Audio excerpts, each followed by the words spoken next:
Creations and welcome to my craft room.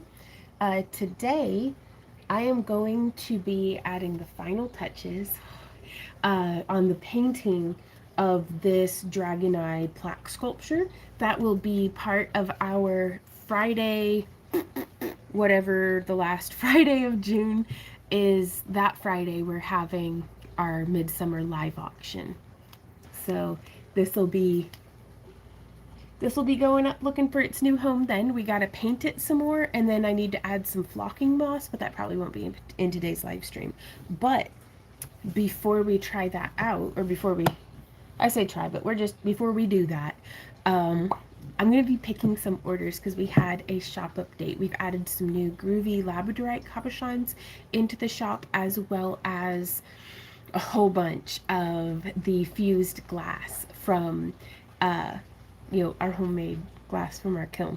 So words are hard today, but that's okay. We'll get there. We can do this. What'd I click? Okay, here we go. I'm getting this pulled up so that I can see comments.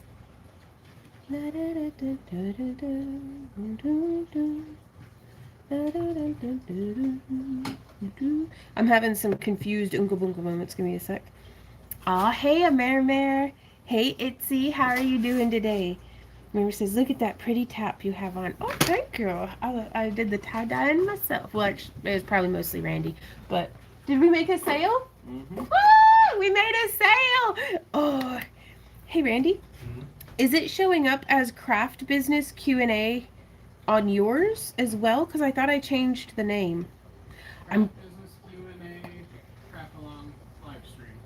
Huh. Well, all right then. So I thought I had gone through and changed all of the description and stuff and everything. Yeah, apparently I just didn't. If y'all have business questions, you can feel free to ask me. This wasn't supposed to be another Q&A video, but I do love doing Q&As. So I just love being helpful to y'all if I can. Mary says, I extra love a shop update when I have an order. Oh, Barbie says, I got my tie-dye yesterday. Oh, hey, Barbie, how's it going? I did get your email. I'm sorry I hadn't replied yet. It's been... I make all of my own problems, so it's entirely my own fault that I've been an absolute steaming hot mess this morning. But it's just been a doozy of a day. It's been a good day, but it's just like, my goodness, I choose the one morning I have off to just go have a meltdown. But to answer the question from your email, Barbie, the care on our tie-dye is I just throw mine in the washer and dryer with all the rest of our clothes. You could hand wash and hang dry any of the tie-dyes. That will help the longevity of the fibers that the material is woven out of, as well as we've already washed them already, so you shouldn't have any shrink or any dye, any major dye seepage. Some of the dyes, it's just like buying a new red shirt or something. Sometimes it'll make things pink in the wash if you mix it in, for a couple of times. But you could put in one of those dye catching sheets. I've never worried about that, but we also don't have any clothing that isn't tie-dyed other than Randy's khaki cargo shorts. So, Amir says, I was afraid to wash mine. I washed on gentle yesterday and hung dry. Right on. But no, oh, thank you for letting me know, Itzy. It's just what? It was supposed to say Dragon Eye for auction live stream or something. I must not have clicked save. But, hey, Kathy, how's it going today? Hey, P says, hey, y'all. Hey, Michelle. Yes, Barbie, anytime. I'm such a mess. And I had even told myself this morning over my first cup of coffee, it was my mantra, that is, I believe I can be more than just a high-functioning hot mess. But just being a mid-functioning hot mess is okay too. I'll take that, I suppose. Hey, Kathleen, how are you doing today? So cheers, everybody. Kalink, thank you for joining me here today. Let's start picking orders.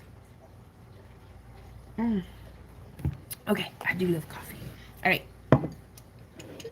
Well, how are you doing today, Kathleen? So it looks like, oh, we have an order for,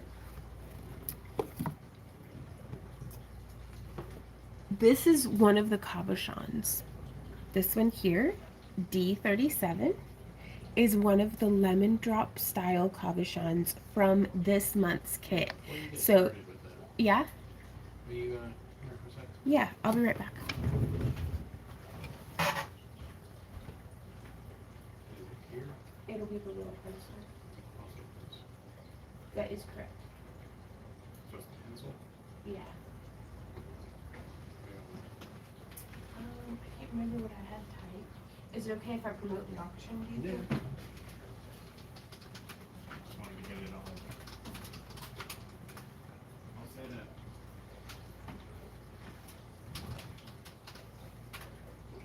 Randy, you're the greatest. Thank you. Yeah. I don't know if it'll actually show up, but we'll see. Yeah, we'll see. Points for effort. Okay, so, ooh, and it looks like a tie-dye. Oh my goodness.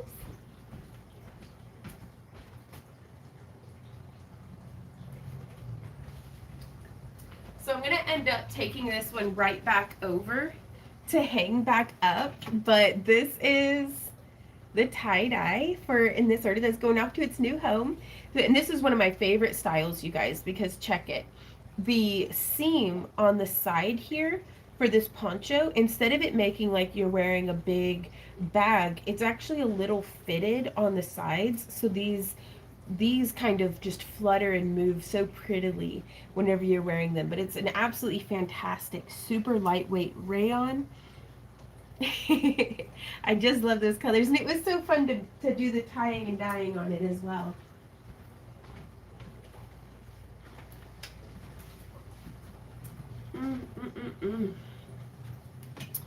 And so that, we're gonna need a different box, but we'll ship them together for you, Barbie. How's everybody's week been? How are you guys doing? But yeah, this is one of the lemon drops of our homemade fused glass that we're going to be sending out in June's kits, which, by the way, we have not shipped any of yet because we just got the Parawire in. We will be shipping everybody their kits on Monday. Not like everybody, but everybody who's been charged so far, because we normally just ship every Monday. But Michelle says, cute, cute. Oh, I love the flow of the fabric as well. I do want to eat it. It would just be the tastiest. Like, doesn't it look like pineapple sorbet or something? Like, just, my goodness. Which we bought our first watermelon of the year. We haven't cut into it yet. I think we'll be cutting into it this evening. But I'm excited because I love watermelon. But I was coming back from volunteering at the horse sanctuary, and I was just, it hit me all at once because I had done my first morning shift at the sanctuary, which normally I do like evening shift, and I started in March. And so now that it's like June, it's starting to feel like genuine summer. And so I had like a little bit of heat stroke. Like I had a headache for like 2 days after. Like I finally woke up today without like just that migraine of dehydration slash, not like heat stroke, but it was not a, like, I was fine. But I wanted some watermelon. And so we got some watermelon, and that's nice. So we'll see. We'll see if it's a good one. So now I'm going to be coming through. Ooh, this is one from a previous week. This is B38. And if you guys see any cabochons that you like or want to snag some for yourself, we have them all posted up for sale at backtoearthcreations.com. There is a link down in the video description. And you can use coupon code HAPPYCRAFTER to get 10% off your order if you find yourself in a shopping mood. And all of our fused glass and dichroic glass that Randy and I make here in our home kiln, like, you know, like this one here, which is another from the June's Craft Along Kit cabochon collection. But this way I get to kind of show them off to y'all so you can kind of know what to expect. We have a yellow backed variety and an orange backed variety, which they are both pretty in their own way. But you'll get to find out which one you get in your kit. But what were we talking about? Happy Crafter, 10% off. They can have grooves added to them. And where we go through and we do like how we did on this one, which this is one of the groovy cabochons that we listed up for sale into the website this week, which we add new items usually every Thursday to Friday morning. But this has a groove, and that way you can do a really nice, easy wrap on it. Well, you can add that groove to any of the fused or dichroic glass. The gemstones are the only ones that were like, let us groove it and then list it, just because I have a relatively high fail rate on grooving the cabochon. Sometimes it chips in a way that you wouldn't, into that you don't want it to, or the stone will just like break in half, or these things happen. So that's why I groove them and then list them.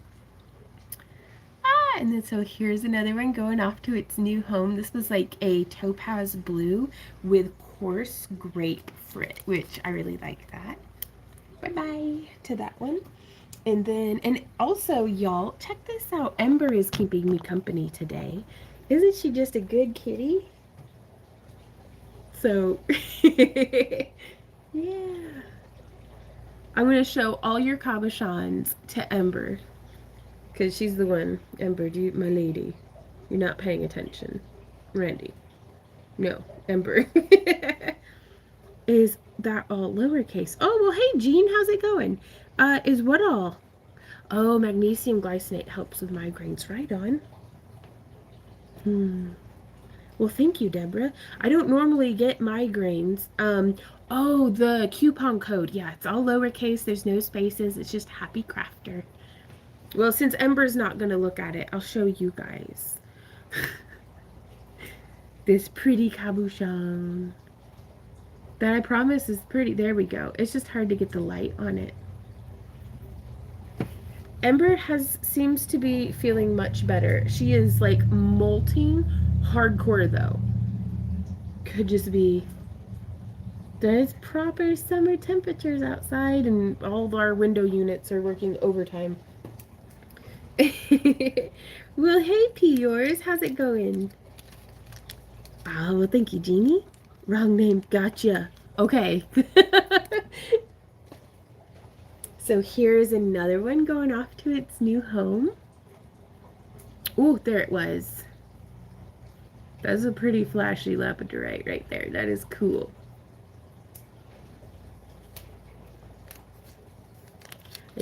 I just love this cat. And then this is one of our homemade dichroic glass. Do you see that one, Ember?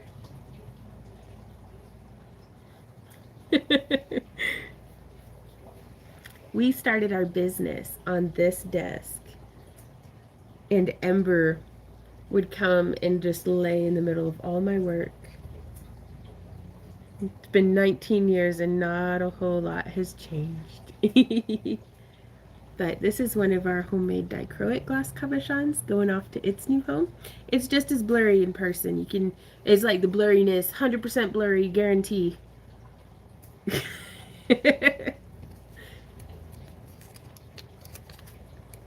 Well, hey, Henrik, how's it going? This is my kitty.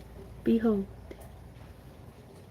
I'm not going to pick her up or disturb her. She's 19 years old. She's my sweet baby. I'm trying to check off my list. Right on. And then, so here's another one. This is D10.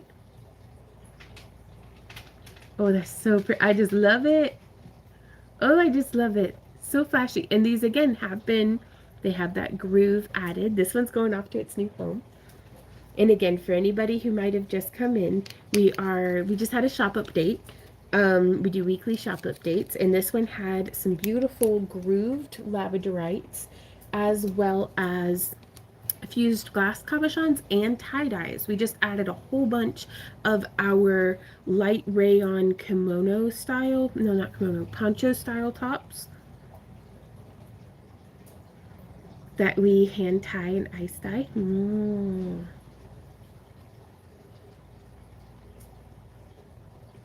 There it is. Sometimes it's hard to catch it on the camera, but they're real pretty. Ember Kitty.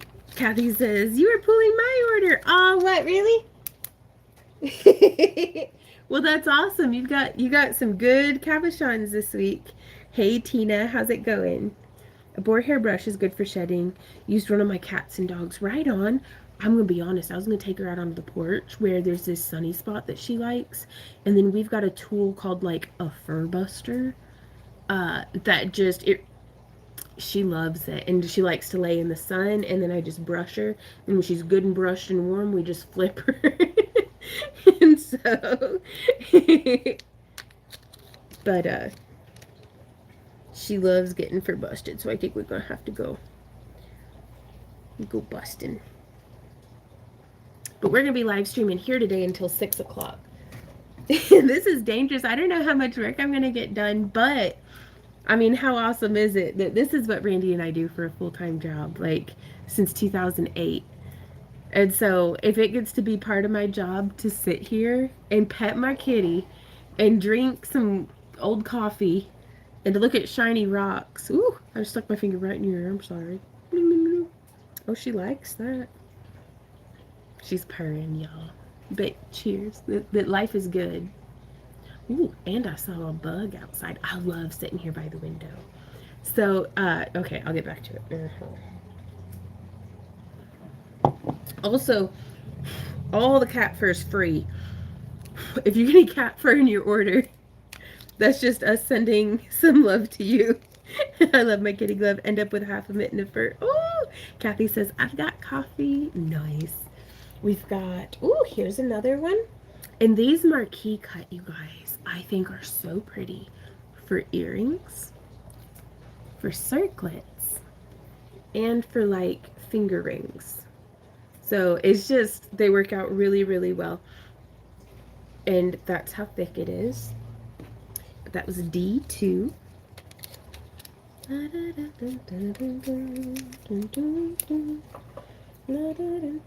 But yeah, I love getting to sit by the window with Ember. And we get to just like, I don't know if she can see the birds. My window's so dirty, but that's my bad. Oh, here's D26. Whew, that is so pretty. Look at that, you guys. Focus, tiny wonder. Ooh, there it is. You get to see. Oh, I just love it. Okay, that's a really good one. So, so far, so good on moving to Alabama, by the way. So that's pretty wild. That, so everything's still kind of on track. It looks like we'll be moving in October, though upcoming. Whew, that one's so pretty. That one's going off to its new home. It's still coming up as P yours. Well, what's your screen name usually? I'll just try to remember it, and hopefully it'll fix itself.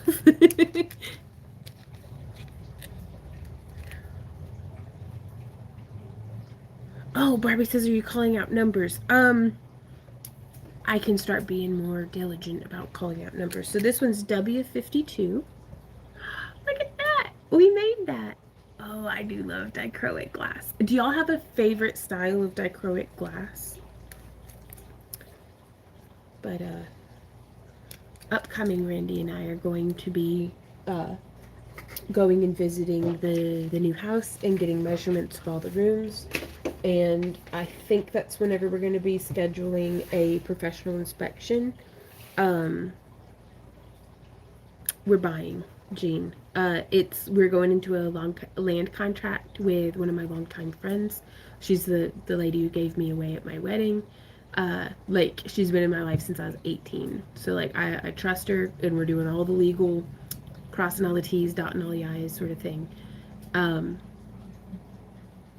But I'm so excited. I'm so excited. Ooh. Kathy says, did you see that I need the glass cabs to have a groove? Yes. It looks like you got 5 of them. So we'll be adding the groove like we just pick the orders here in the live stream, but then we'll be like actually double checking and checking things off and doing the grooving and stuff. Ah, well, thank you, Periwinkle. It's something we've been hoping for like a decade, a solid decade. And it's finally happening. So I'm pretty excited. It's very scary, but I'm very excited.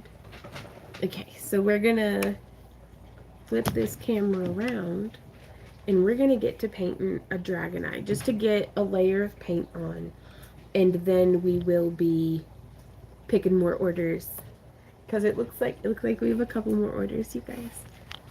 But ooh, there we go, flipping it around. Hey honey, could you tickle my fairy lights? Thank you. I'm gonna turn this away so you get a view of the goods. Oh, thank you, baby. What's really good? Pet kitties make fitties.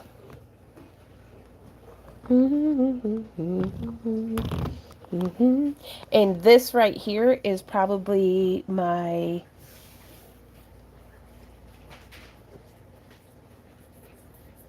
She is just, I mean, so much cat fur.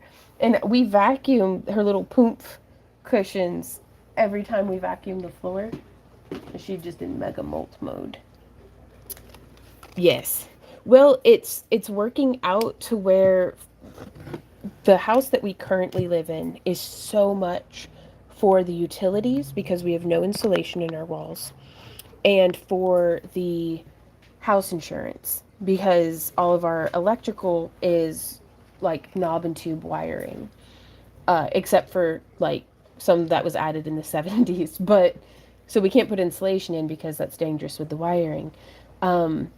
So it's working out that we'll be paying a little bit more for, a mortgage than what we are just like this house is paid for that we're in, but it's so expensive to live in every month that it's only going to be like a couple hundred more a month to be making a house payment. So, which is just wild, but don't you have to have a lot of light doing that kind of work? I do. Oh, how do you mean? Oh, hey, Peace Wolf, how's it going? Oh, and Mary says, I love... Oh, Ember has abandoned us. Well, that's probably for the best. Now we have a little more workspace room. Just to have been blessed by her presence at all. Well, let me just move the camera around a bunch again.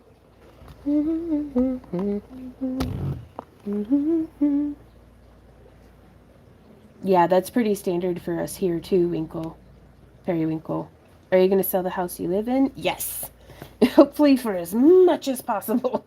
Because we don't expect... We're going to have to sell it to developers because, like, it's going to be sold as is. It's such a fixer-upper.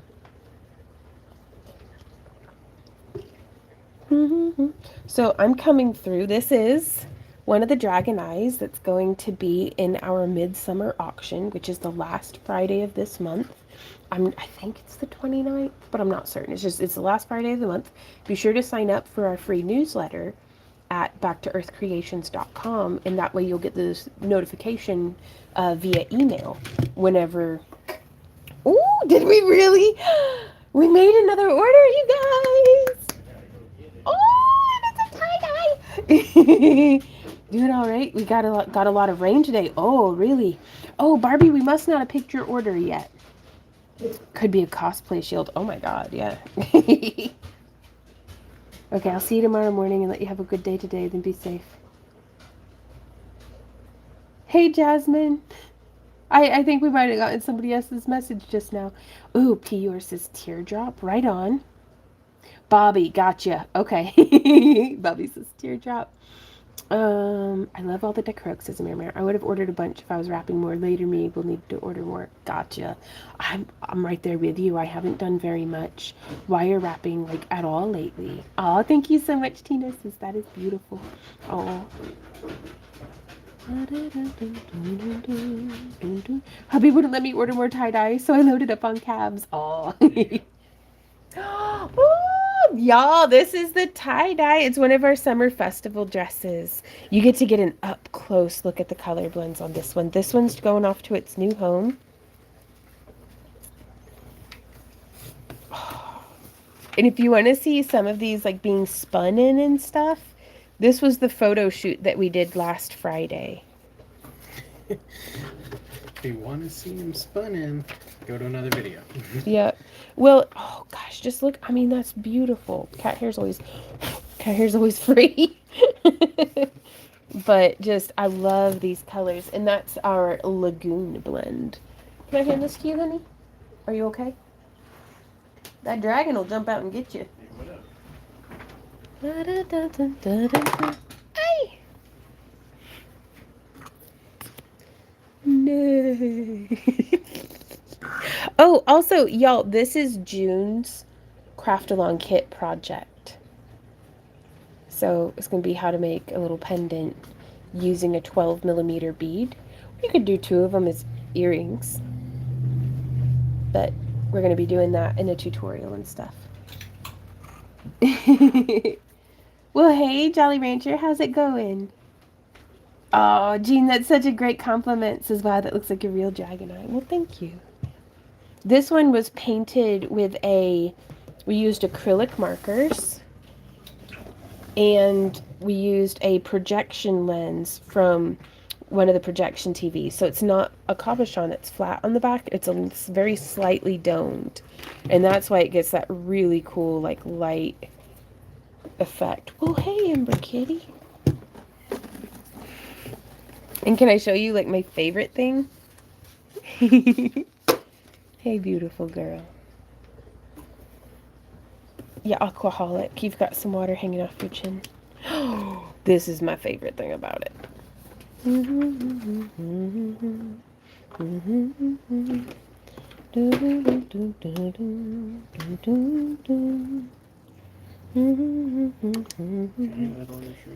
Thank you, honey. I'm going to do a layer of paint and then take a bit to pick orders again to let things dry.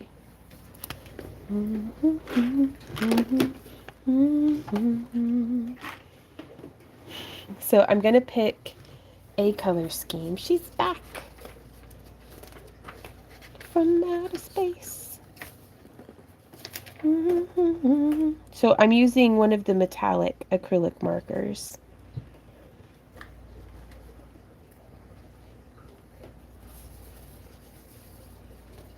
In a metallic green. And I'm just going to come through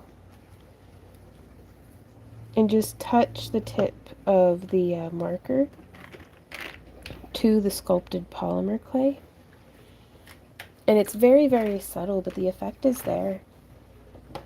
This dragon eye makes me think of the scene in Jurassic Park when the raptor looks into the kitchen through the window. Yeah! I love that. I love that so much. I love the color themes of the tie-dyes this round. They're all so pretty. Oh, thank you, Peace Wolf. I tried to, y'all had so many suggestions on different color schemes that you were looking for. And so I was trying to achieve that with the limited color palette that we had on hand while doing these. So, but we have ordered more Procyon dyes from Dharma Trading, and that's what we use on our rayon and cotton tie-dye blends. They have arrived, and so we're going to be doing another batch of tie-dye. It's just going to be a really busy next couple of weeks for this because the weather's just perfect for it.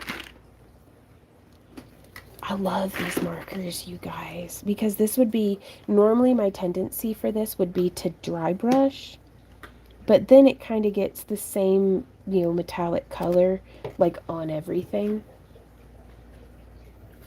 Because I'm just a messy dry brusher, but it's really nice to come through and just touch just the tops of the surfaces with our acrylic marker.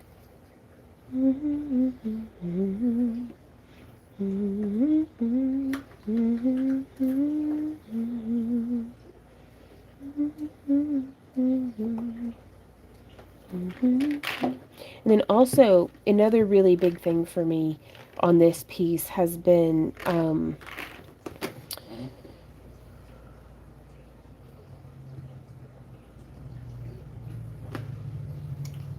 this one is already gone.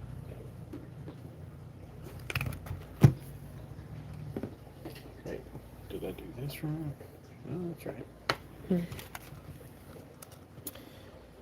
the metallic acrylic paints that I have are very translucent.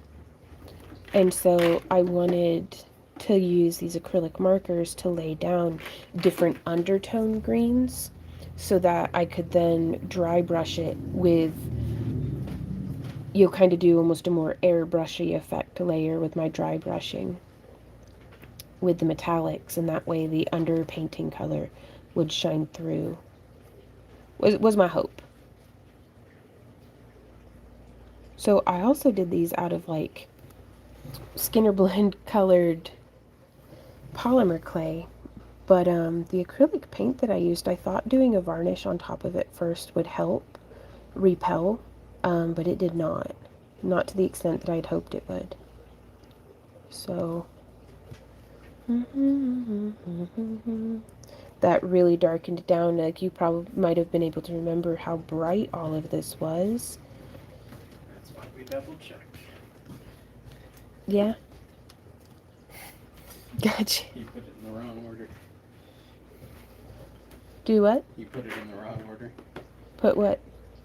You picked D36 when you should have put C36. Honey, I didn't take anything out of the trays. Did you not? So then I picked wrong. That's okay. Okay. You've got a lot going on. But Randy's been juggling me all morning.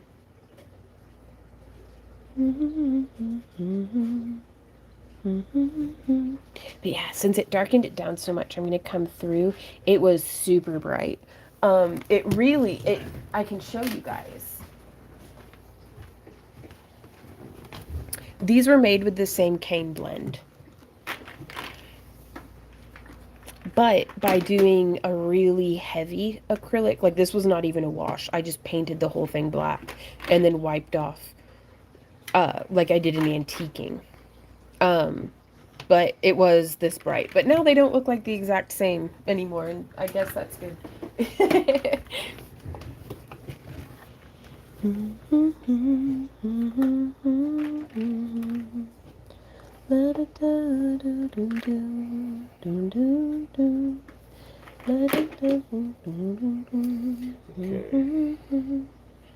Those orders.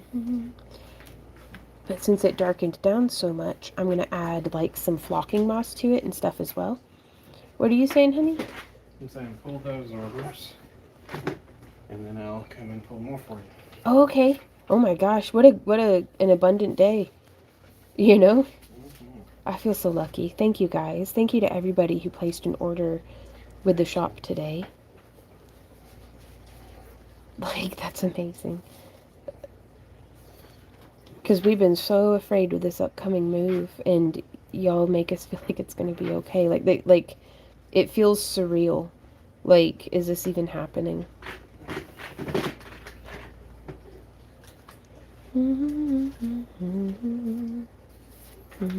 And the nice thing about these acrylic markers, y'all, is that they layer really well over each other. They don't blend super great, but they layer really well. So if I'm doing some, touches of color here and there, and if I change my mind, I can always just go back over it with another color. But it makes it really fun and easy to experiment. Okay, 3 orders now. Ooh, okay. Once you finish those. Then you'll come in? Yeah. Thank you, baby. Tie-dye. Like, I should be doing the color for the whole base. Ooh, but I don't want to do it so much that it gets down into the crevices. I kind of like just doing the top one.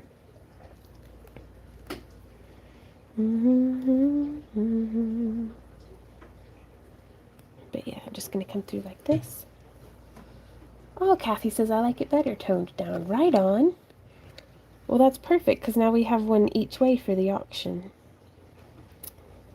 Well, hey, Gilded Wiresmith. Says, looks gorgeous. Well, thank you so much. I'm having so much fun making it. There we go. And getting to hang out and paint it with you guys is just a treat. Hanging out with my Amber Cat. Was the pale lime green strip stipple dotted? It was. I hoped it would give it like a little bit of like a reptilian look.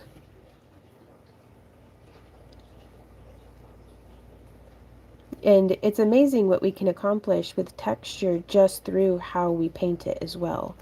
So there's already so much texture in the sculpting, which I love. That's like my favorite thing, is to pour a whole lot of effort into the details. And that way, once we throw the paint on, it just nice and easy. Like to just bring all those details out. And we can kind of brush just over the tops of them.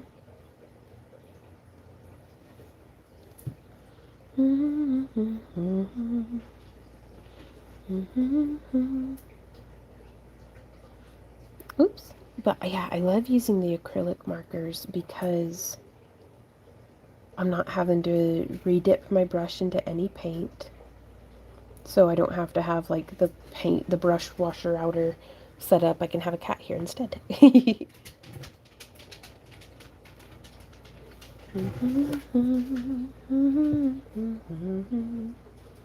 like the low light highlights and lowlights now that you're adding more lowlights back. Right on.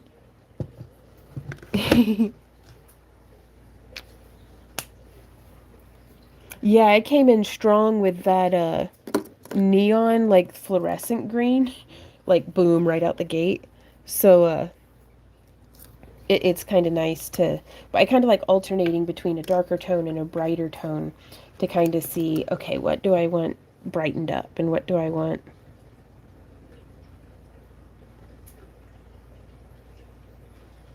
to just have a little bit more, texture on it.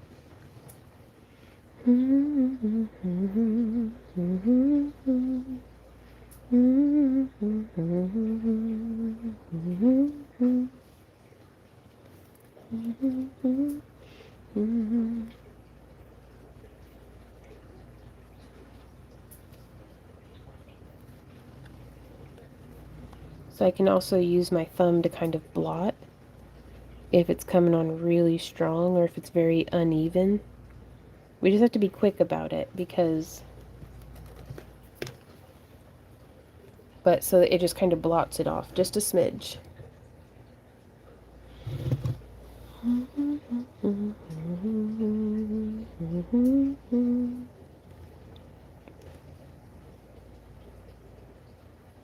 So it's not quite the super crispness of like a dot mandala, but I still get to add just little bloop bloop bloops.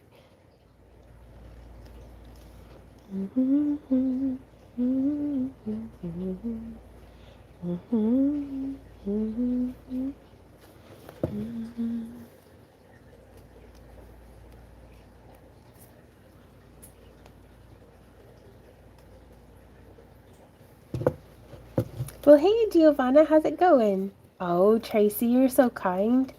She says, I like everything you guys make. You have such a great imagination. Well, you're very sweet. Well, hey, Sarah, how's it going? Melisandre says, yep, it's a cat. I thought at first it would be a bunny. Then I thought I haven't seen a rabbit at your place. So the second thought was, sure, it's your cat. Yeah, Ember's hanging out with me on the desk today. It's a little warm for being on the couch. So we did have her cushion up here. But she came up and hung out even without her cushion. At least until we all noticed her. Don't leave me, sweet baby. Even though it gives me just a slightly bit more work surface.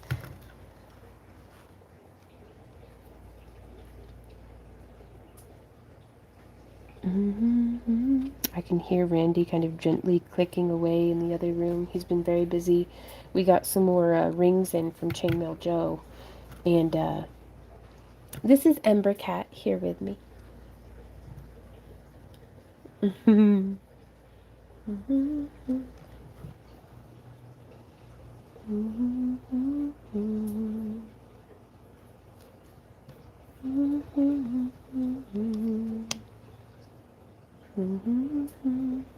I would actually super duper love to do a coloring book of like our dragon doodles.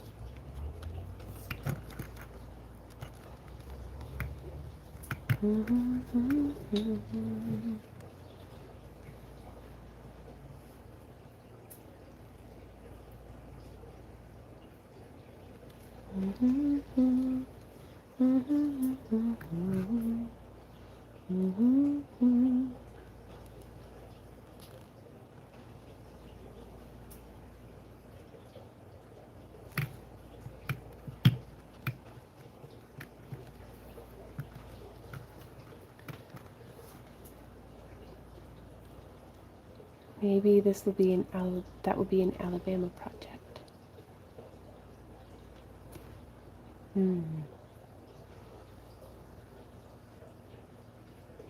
Maybe that'd be really cool.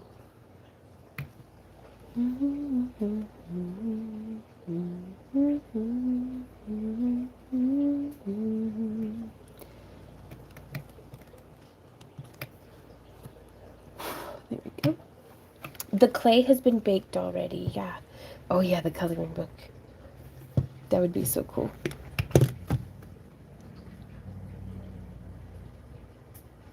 But we baked this, the whole piece. It's been baked multiple times. The first time I had only baked it for like 30 minutes just to get most of the noodles set so that I could put in all the dots.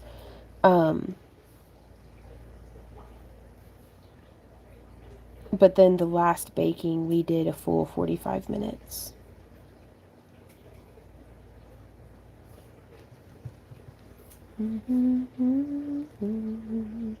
But yeah, so by kind of blotting the paint off just a little bit, it helps to like just change the tone some.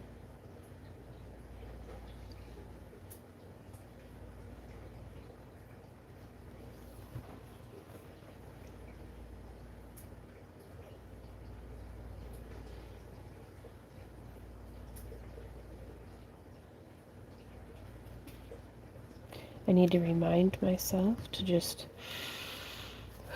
like relax my hand. I don't need to be like choked up. This is on its short side. It's 9 inches. And on its wide side, it's like 9 and a bit. Oh. Ooh, Tracy says, do you use a computer program to aid in your designs? Sometimes I'll sketch things out in Procreate. The way we were doing our dragon doodles is whenever we would stream on Kick, that's kick.com/Back to Earth Creations. We stream there every Saturday, Sunday, and Monday from 3 to 6 p.m. Central Standard Time. But used to, before things got, real busy here lately, on Mondays, I would do a dragon doodle. And I would freehand that with just pencil and paper. But then I'd take a picture of it before, because we'd draw it and then give it away. And I miss doing that. I hope we'll be able to kind of slow down a bit and start doing that again, because that was a lot of fun. But, pardon me. Whoop. Wow. We would take a picture of it with my tablet before shipping it off, or before coloring it, actually, because whoever won it could decide what color they wanted me to color it in as. And so before I colored it, I just take a picture and then I can trace my own line art in Procreate to make like a digital version of it. And that's what I would probably use for all right, I think that whole layer is done, but that's what I would use for making the coloring book. Oh yeah, no, I don't use AI. Like I would ask ChatGPT some things like for a while, but it's like no, like I'm not here to churn out content. I am here to make things. I don't want to outsource the making of things, but that's just me. Hey Tim, how's it going? He says, "Hey Vaughn, that piece is really awesome." Oh, thank you. But also, that being said, I do think AI can be a really useful tool, especially in rough drafting. Like if Randy were a customer to ask me to commission something, I could use an AI to throw together to get the pose right, to be like, okay, this is the color palette, like and so you can use it as a fantastic rough draft tool. That way, there's not miscommunications between the client and the artist. But it's like, I don't want it to be my brain.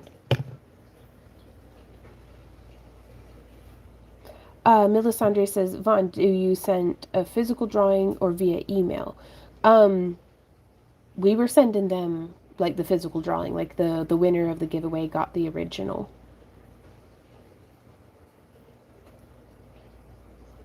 How are you doing today, Tim? Yeah, so we got that layer done. So I'm going to flip this around. I'm going to mute the mic for just a sec so it's not horribly loud in your ear.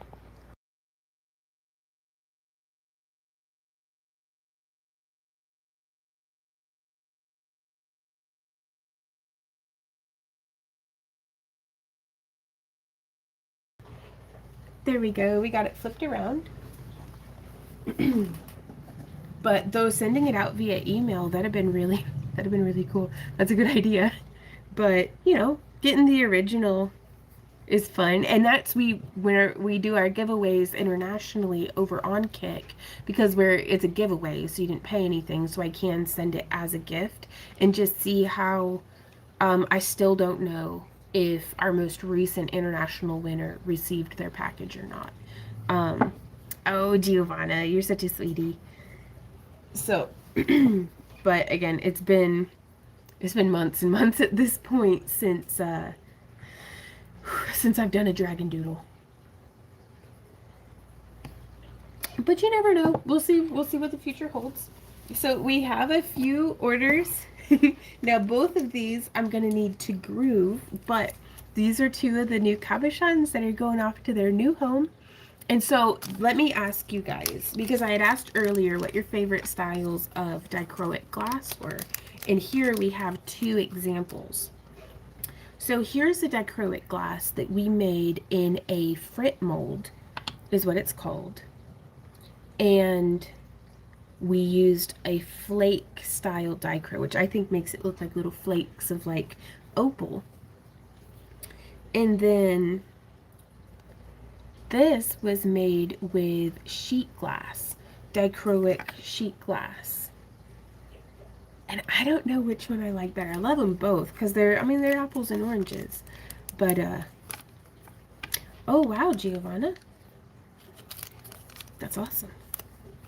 But yeah, so there, and those will get grooves added to them. But there's those two going off to their new home. And then, ooh, here's another one. Now this is one of the orange teardrops for the June craft along kits that has the transparent orange as the back. It had a little bit of an opalescent yellow added on top of it. And I think I had shown y'all earlier in the stream how they looked with the yellow backs. Just same glass, just a different order of application. It gets two very different looks, which is just so exciting because it just feels like a mad science-y kind of, what's it gonna do? Oh, yes, they're fake. No, these are my emotional support lilies. No.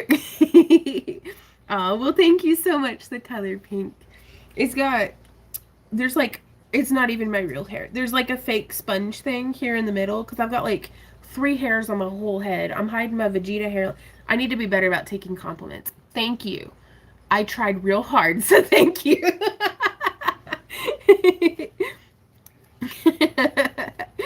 I agree. Love them both. Hard to pick a favorite. Right on. Oh, y'all like them both. That's cool. So, oh, I put that away before showing it to you. Oh, y'all are sweet.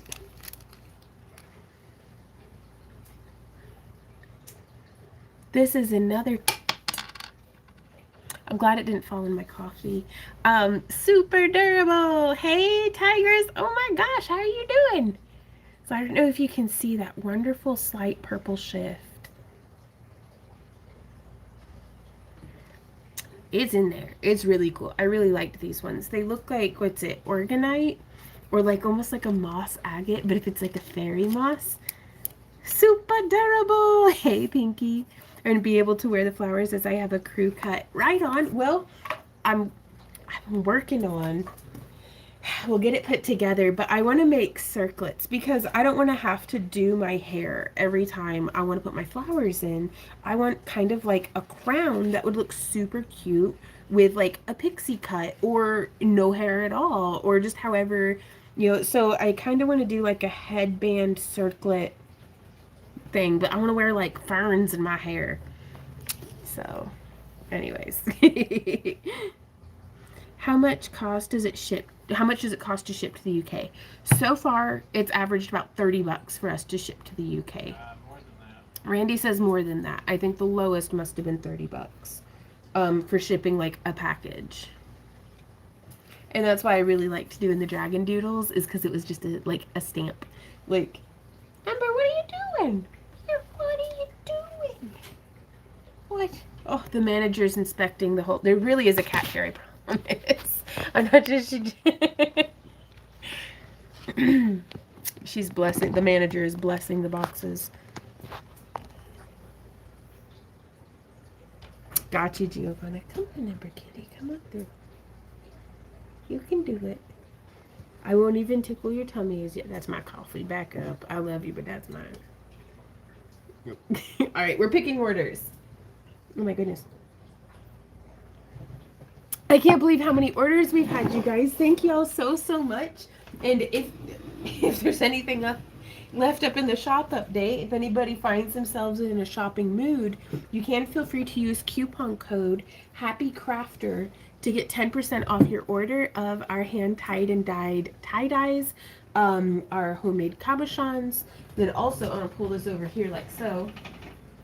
Because coming soon, the last weekend in, no baby, I gotta pick the order. I gotta pick the order. There you go.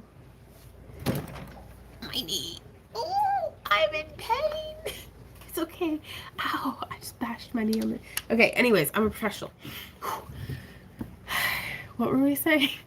Dragon Eyes auction, Midsummer, last Friday of June, 3 p.m. Auctioning Dragon Eyes. Including this one that's not done yet. Sign up for our newsletter. Any questions? Okay, so I gotta hurry through this one because Ember stirred them up on the table. I could use more dragon doodles. Here's another one of those topaz and purple, just beautiful fused glass cabochons. Ooh, have you tried out the dichroic foot flakes? They are bigger than the regular dichroic. Ooh, I have not. Where do you get yours from, if you don't mind me asking? This one's real pretty. This is D14. I love these weird shapes of labradorite, especially as the groovy wrap is good. It's really good. Oops, I gotta put it into the bag, Ember. I have to show you guys. I have to show you my favorite thing in the whole world. When her little feet come off the edge. No, don't hide the beans. She had both of them, you guys. She had both of them hanging off the edge. Yeah, oh, now she's hidden them from me. But I know they're in there. I know she's hiding them beans. Oh, the little kitty beans. But yeah, okay. She had both of them off the edge though. Okay. Calm down. I can hold it together. I plan to. It's super thick and usually makes at least 2 ponytails. Ooh, nice. Right? I love him in a frame too, a mare. The fruit flakes on black have some really deep blues and greens. Okay. And they're larger. Are they large enough that it's not horribly tedious to try to turn them all to where it's like dichro side up? Because that's why I haven't gotten any of the like black base dichro or any opaque, because I didn't want to risk, because I just like sprinkle it in, you know. Ooh, and then we have, this one is D8. Oh, Itzy, thank you so much. I love this dichro. I stacked like 3 different, so there's some blue aventurine in here underneath another dichro. And I love it. I think it's so pretty. Now, and actually, this is a really cool detail. This cabochon here and this cabochon here have the same base glass. So, sister pieces. And that's so cool to me. Woo! They're about the size of a medium grain frit. Okay. Okay. I could fool around with that. I love dichro though. It's so pretty. And then one of these is from one of our Puddle Smash cabochons, where we want it to look like kind of like agate, like a Botswana or crazy lace agate. So we take, these ones are sold, Jean. Yeah, I'm picking one of the orders. Just to show y'all all the ones that are going off to their new homes. They're pretty easy to turn dichro side up with the tweezers. Right on. It's so nice to have a glass fusing friend. Like, I appreciate all of y'all so much. Like, just to have somebody to bounce ideas and stuff with.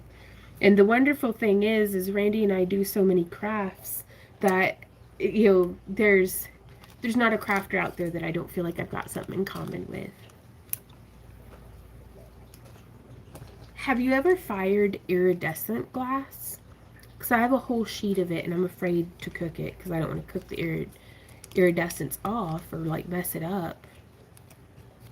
And then here's another one that looks like you can kind of see the banding.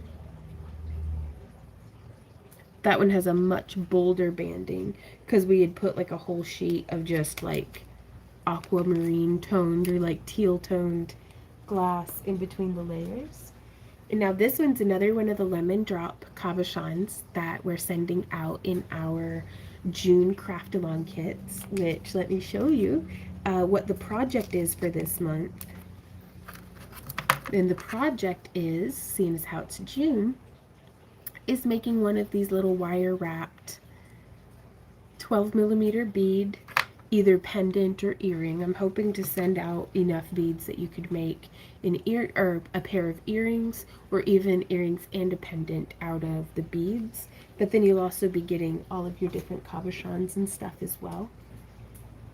I don't think I have any. Right on.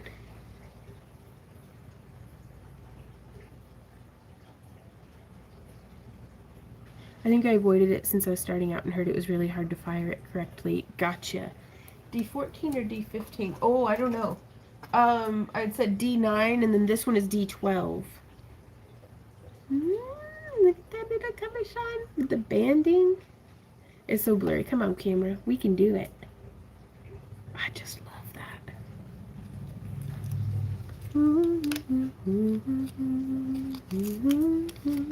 Going off to its new home. And then here we have C39. Now this one was such a fun experiment of just doing kind of like experimenting with empty space. I thought it looked like butterfly wings. You know, so it's, I don't know. I just thought that was really cool. Oh no, a mermaid. I'll keep that in mind for because we're trying to cook all of the glass, get it made into cabochons. That way, we can have like months and months. Hopefully, like we're trying to have 3 or 4 months worth of cabochons back stocked.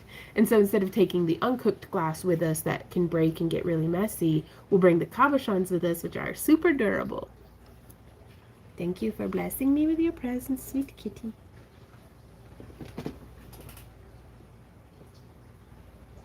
Oops, sorry. But another one of those lemon drops. I just wanted to make like really like juicy, warm colors because I have a.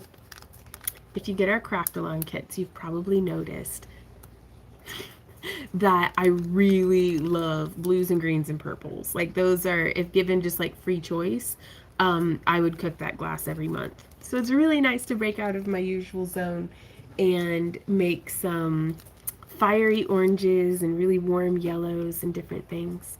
So here's another one of the groovy labradorites that's going off to its new home.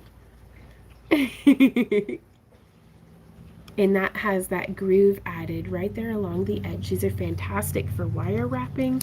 They're fantastic for... Amber says, yes, the one I got looked like part of a fish to me. Nice.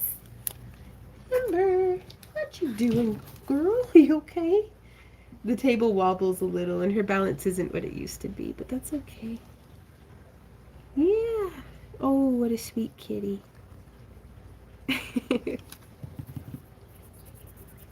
Are you coming across? Well, we've got another dichroic glass here. And I love this one with that fiery, flashy orange. This is a crackle style dichroic glass. And see how it gets that really cool texture on it? I love that. Ooh, and another one of those lemon drops. Peace Wolf says, I will have to double check where I got the dichro flakes. I got to go out to my craft room to check. Oh, okay. Well, thank you. D53 was that one going off to its new home. Oh, Ember, I can't read comments, honey. I really like the crackle, says Kathy. Me too. But that way, if you're a glass fuser, you know what dichro to shop for. And so this one is D46. That's nice. Come on, camera. Oh my god. It's good. Oh. Y'all. There's no helping me. I was looking at labradorite slabs for lapidary work. And I was like, because the price per carat is like pretty reasonable. I just need to get moved to Alabama and all settled in so that Randy and I can go to the William Holland School of Lapidary Arts in northern Georgia and learn how to make ourselves some gemstone cabochons. Dichro Magic Rainbow Dichroic Frit on black glass. Okay, well I'll check that out, Peace Wolf. Woo! Melisandre says, wow, I don't like orange too much, but that one was spectacular. Oh, well, thank you. I really like orange in the form of like a metallic copper. Like, if that makes sense. Like, I like a metallic orange. Ooh, here's another one of these guys. And the way that this one's D28, and the way that we make these ones is we stack, we get glass in like sheets.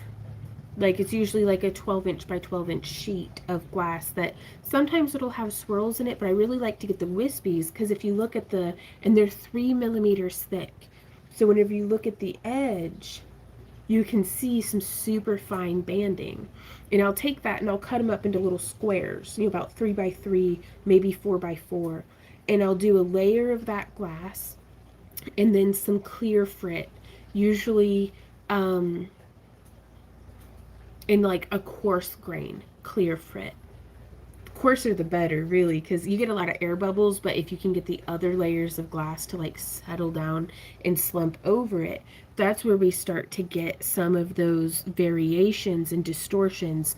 I want it to look like whenever you're driving down the interstate and they've cut through a hill to get that straightaway that the interstates were looking for, and you get to see the inside. of what that hill's structure is, what its bedrock is. And sometimes there'll be like interesting juts and stratas and different things. And so I'm trying to achieve that in the glass.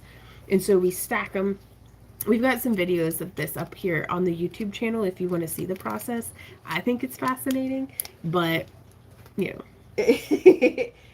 I'm just, this is not everybody's cup of tea. I get it. But then you melt it, and it usually goes to like about centimeter thick, maybe half inch. Like it doesn't slump down all the way, even though I'd love for it to. And then we take it outside and Randy smashes it with like a 10-pound weight, and it just cracks all over which way. Or sometimes, I think with this one, what we did is we cut it into strips on our ring saw, which I don't know if that's the best machinery for that. But we cut it on the ring saw and then turned it so all the striping is up, and then we put more clear frit on top of that and then melted it down again, and then that's what we smashed and then melted those pieces into these cabochons. So they've gone through a couple of different life cycles. Like it's so much fun. Like it's like if paint pouring meets geology reenactment, like trying to get those different stratas and stuff. So here's D32. Oh, this one's going off to its new home, but this was another experiment in kind of that, and you can see this one, I backed it with a like stripy toned, you can see behind the curtain there on the back of it.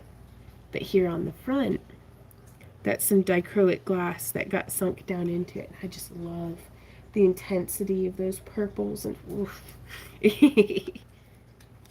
Well, hey Joss, how's it going? Yay, you're on YouTube today. I haven't checked out Kick yet. I need my autism and ADHD degree in line so I can check it out. Excited to see your work. Well, we can bypass all that and you can sign up for our free newsletter and we'll just take care of the braining part for you. So we'll send out the notification right as we go live, whether it's on YouTube or on Kick, because sometimes my ADHD be kicking and there's no helping me. But getting that notification through is fantastic. But yeah, we're on YouTube today. We're picking orders. I'm actually picking the last cabochon in this order. And I think oh my God, there's a tie-dye on this one. Am I correct, honey, on that? No tie-dye on this one. Right. Okay, I'm getting my orders mixed up. There is another order Uh-huh. by the same person that is just a tie-dye. Ooh! Have you picked that tie-dye already? Yeah. Which one is it? One of those two you haven't. Oh, okay. Well, I want to show you guys this cabochon that's going off to its new home. Come on, camera. Woo! Oh, that's pretty. And of course, it does have that groovy groove added into it. Well, Randy, I'm done picking those 3 orders. And then we sold 2 more tie-dyes. Randy picked them for me. I'm going to go show you guys how they look. And then I want to show you... Ah! Dude, no way! Whoa! Super durable! That's fantastic. Well, I'll just lay it back down because I don't want to stress test it again. But my goodness. So the other 2 tie-dyes, these are some of our summer festival dresses with hand-tied geodes. And these 2 are going off to their new home. So that's both sides of this one. And then this one here, oh my gosh. This is brushed steel and black raven as an ice dye in a spiral pattern. Y'all. I love it.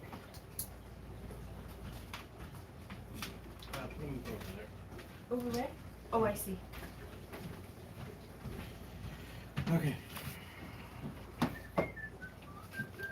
You okay? Mm-hmm. Busy day, huh? It was another order to pick. Oh my god, wow. Another order, you guys! This is amazing. Well, in the meantime, I want to show y'all, before I break it again.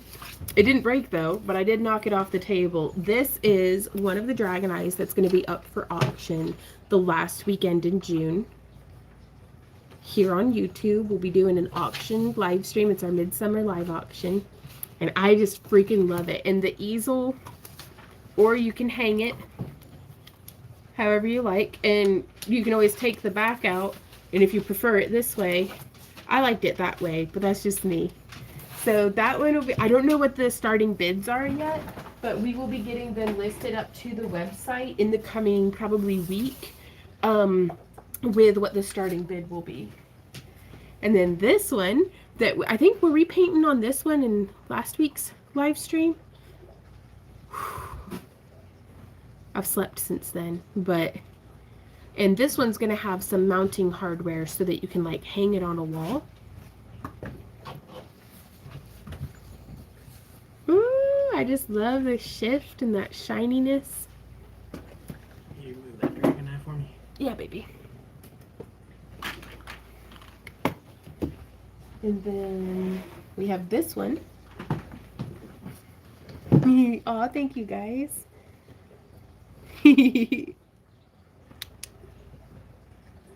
It's kind of hard to see the fluorescence.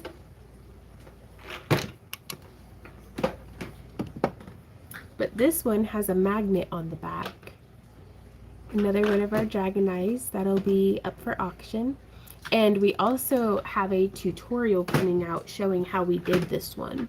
That way y'all can craft along with us. Because these are just so much fun, and I think they're going to be fantastic gift ideas. Because most everybody's got a refrigerator, you know?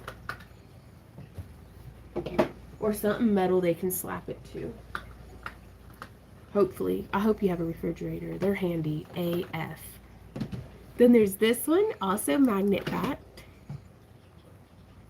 Ooh,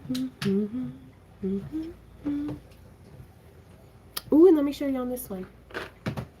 Gotta pet the kitty. Ah, they look so cool. Both the clay and the eye fluoresce, which is just a lot of fun. Oh, you love the purple one? Which one's y'all's favorite so far? Ooh, and then there's this one that's like teal. There you go. Thank you. Oh my goodness. Thank you, honey. There we go. That's the top. This is probably one of my favorite colors in the world, but it's all like mermaid dragon. And that was so much fun to sculpt too. I love doing that texture. Mm. And then we also have this. I hope folks are in a shopping mood for some Dragon Eyes. A vest in red, orange, and yellow. Well, hey Valerie, how's it going?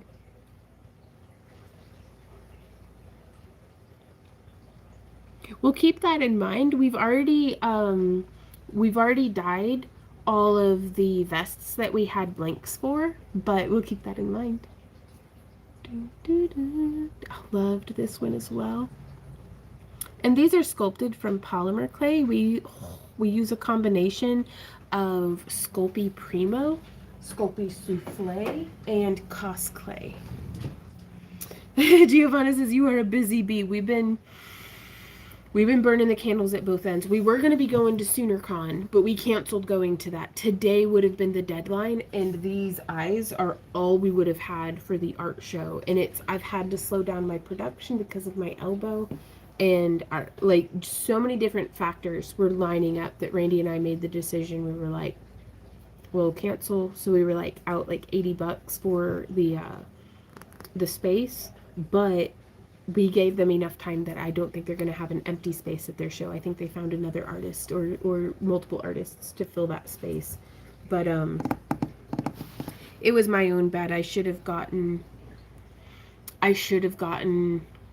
cleared on more than just our dragon head sculptures, so that we could have brought our jewelry and stuff too. But trying to make an entire 4 foot by 7 foot grid wall space plus a 4 foot table space be full of just dragon stuff after having the fantastic problem of them selling out at Anime St. Louis, like that was amazing, but also devastating because we just hadn't been able to.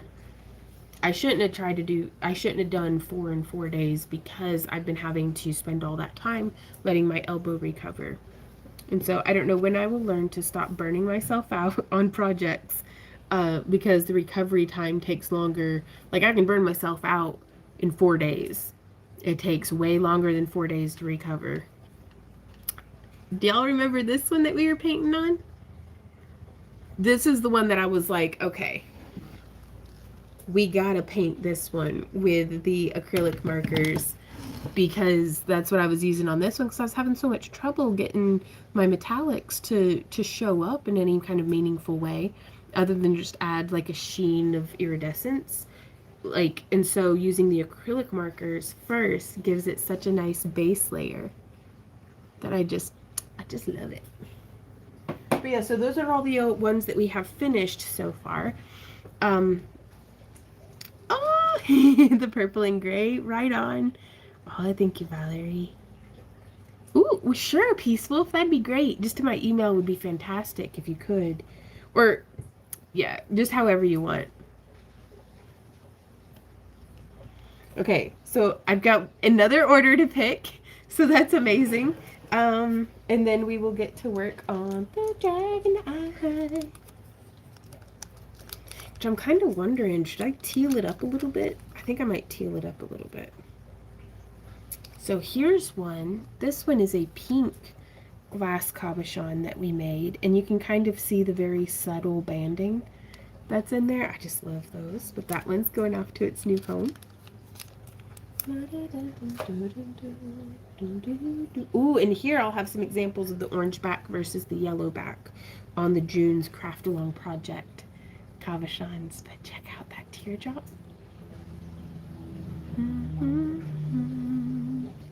Oh, that's so pretty. It's just as blurry in person.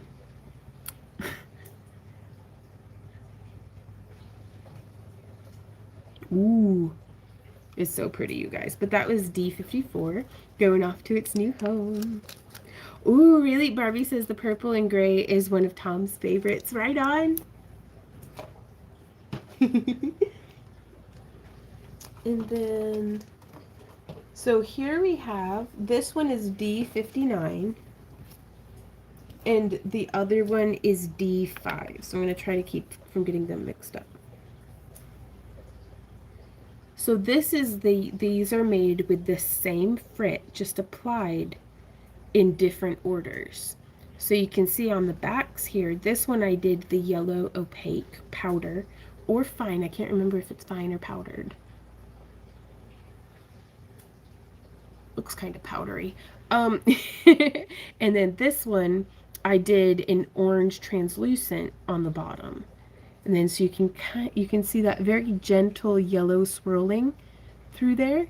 And here you can see the very fun orange swirling. So I just love that with the same mold and with the same glass, we could still get two quite different results in our fired glass. And I don't even know which one I like better. But the fun thing is you don't really have to pick, you know? And so I kind of think I like these ones better, but that's okay. And we'll be sending out cabochons like these in our June Craft Along kits. And the project for that is, boop, one of these wire wrapped suns made with 12mm beads. And we'll have those in a variety of different gemstone types. And that's coming from my own personal collection. We're doing, we're purging the craft room. So, oh, that was something, so over on Kick, we're purging the craft room. So I'm using things from my own personal bead collection for the Craft Along kits, as well as on Kick, we do a subscription giveaway for like every time we hit 30 subscribers, we do a giveaway. And so whether a person's a subscriber on Kick or not, they can say whatever exclamation point, like giveaway, or dragon or mushroom or whatever it is for that day's giveaway, and they can, it puts their name in the hat for spinning the wheel to see who wins.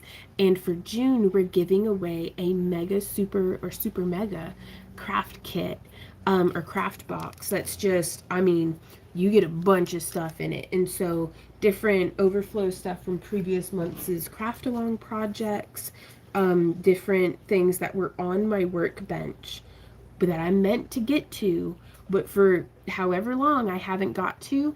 What was it called? Like a desk swipe? Like it's whatever's on that bead tray, just boom, into a box. It's yours. And so that's what we're giving away. So if you guys are interested in some of that, it's like our crap boxes, but more intense.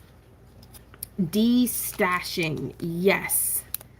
Yes, Kathy, 100%. So that one is D17 with the lemon drops going off to its new home. And then here we have, we're on the last two, and then we can get back to painting the dragon eye.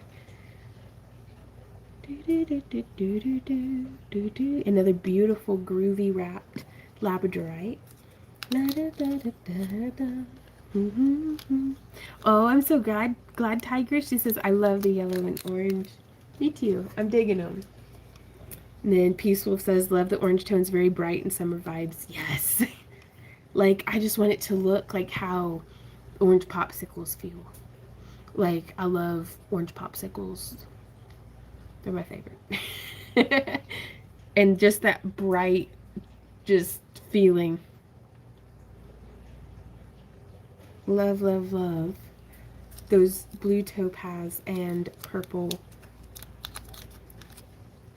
So thank you again to everybody who has placed orders this week. If you guys have any questions or anything like that, you can feel free to ask them here in chat, or you can send us an email. And if you find yourself in a shopping mood, you can use coupon code HAPPYCRAFTER at backtoearthcreations.com to get 10% off your order. And I'm going to click mute on this, and we're going to flip the camera around.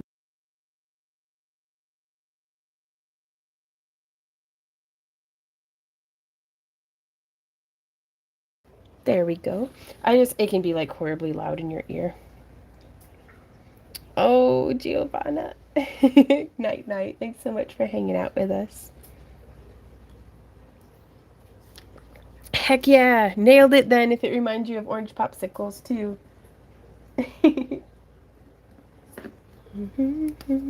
So I kind of want these swirls over here to be darker than what they are. Oh, yeah.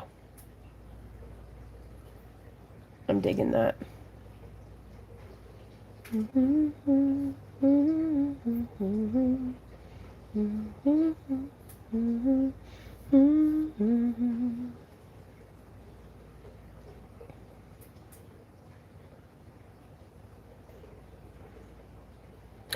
Oh, Brenda, thank you so much. Oh my gosh.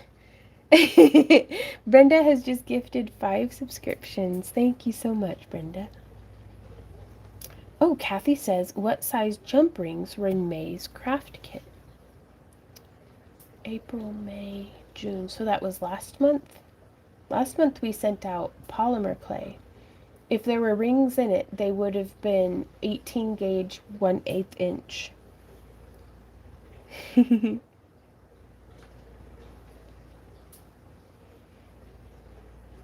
So everybody who is now suddenly a channel member here on YouTube, welcome to the Happy Crafter Club.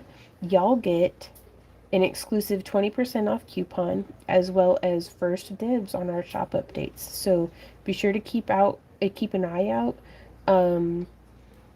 We normally alert y'all on like Thursday or early Friday morning, with your coupon. That's just if you're in a shopping mood.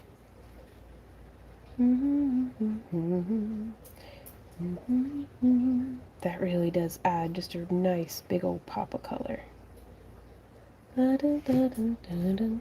Oh, April's with the rings. I'm trying to think. Oops.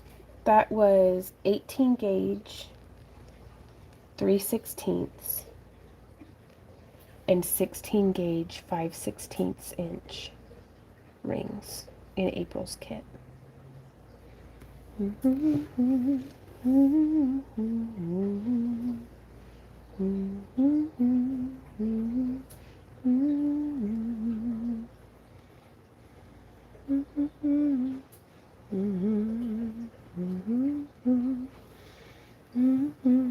Well, hey, Stella.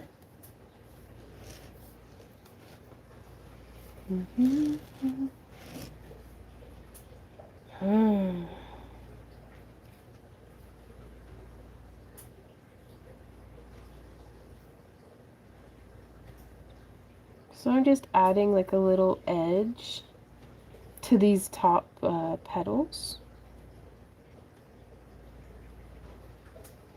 It's kind of like a 3D coloring book, just painting a sculpture.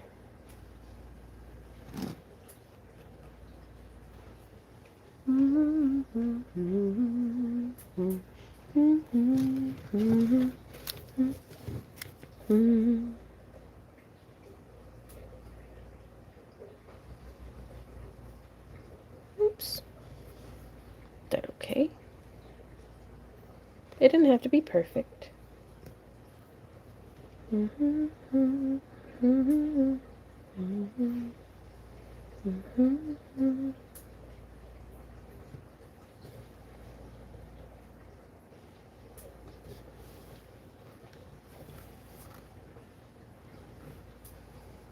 And that just adds just a wee bitty pop of color.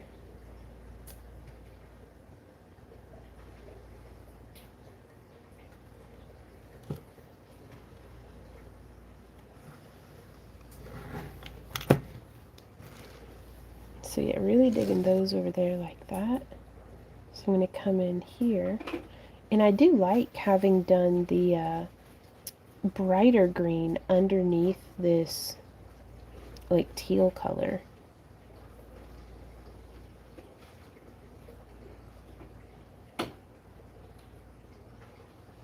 I just feel like it, I don't know, makes it pop a little bit. I am new. Well, hey Stella, welcome to our craft room and to chat. If you have any questions or if we can be helpful to you, please let us know. Otherwise, it's just craft and chill vibes.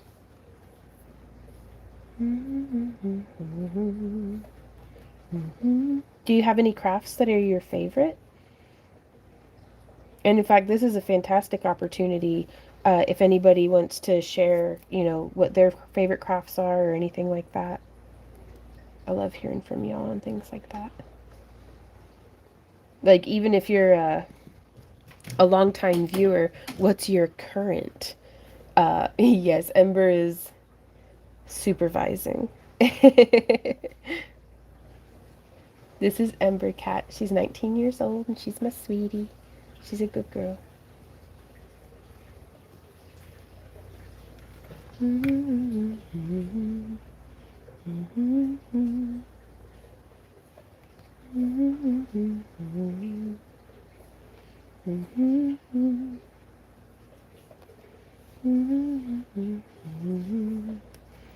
Like, do you have a current favorite craft that may or may not be the same craft that got you into crafting? That's okay.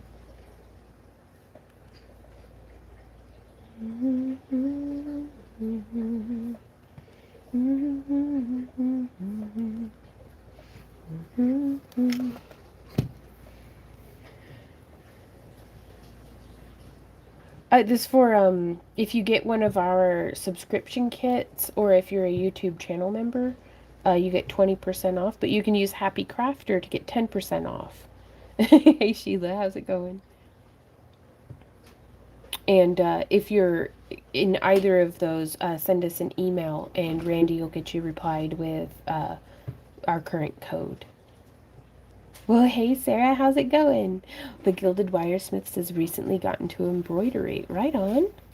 Bye, Mare. Oh no, your earbuds. I have 7 cats. Wow. That's a lot of kitty.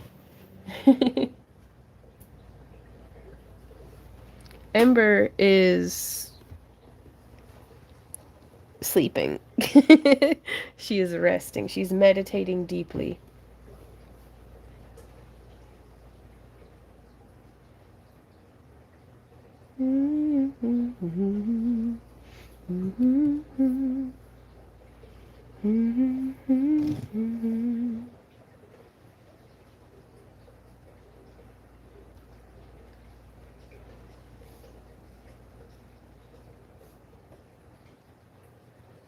Let's come around this way.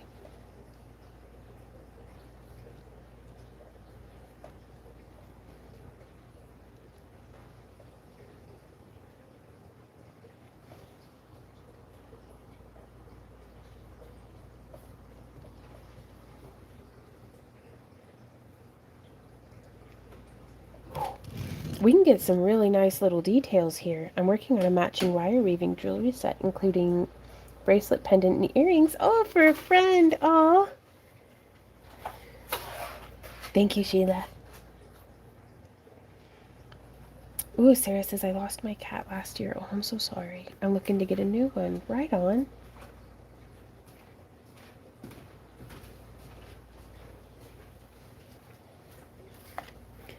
Hey, Randy. Mm-hmm. Could you check the email and reply to Sheila with our current 20% off coupon? This might be something you do.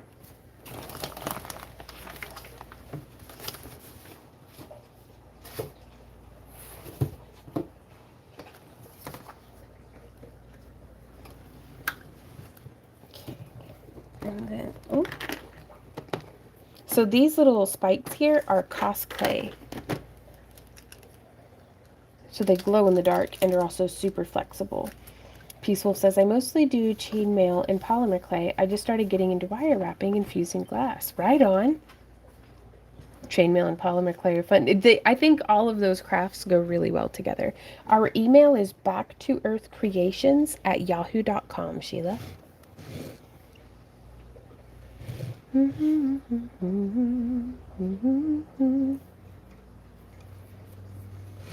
So I'm applying it and then like immediately kind of like paint wiping it with my finger. And then we can build it up just a little bit more. And I think that helps to blend the intensity.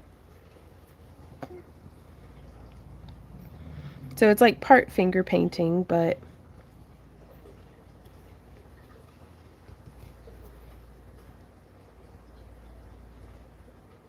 I think it gives us a pretty decent gradient.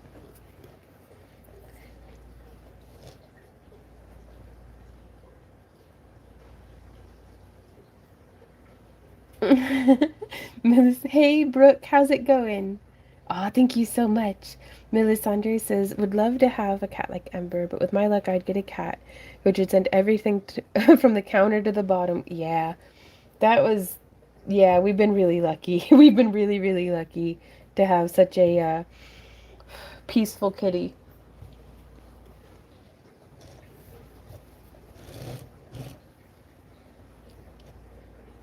Sarah says, I recently bought some fabric paint. I did a painting of a snake wrapping around a skull. Turned out really well. Right on. And Sheila says, thanks. I love polymer clay and wire wrapping. Want to get into electroforming. Been watching your videos. Right on. Oh, man. Electroforming is so much fun. I highly recommend checking out some of the Facebook groups about electroforming. They have some fantastic resources.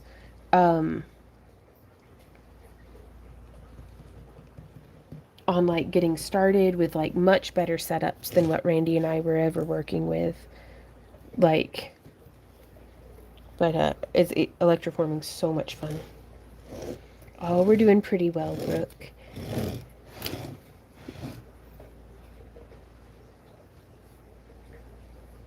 So actually, I think things are going really well. Actually, we're having a fantastic shop update so far today, which that's like the best feeling in the world. And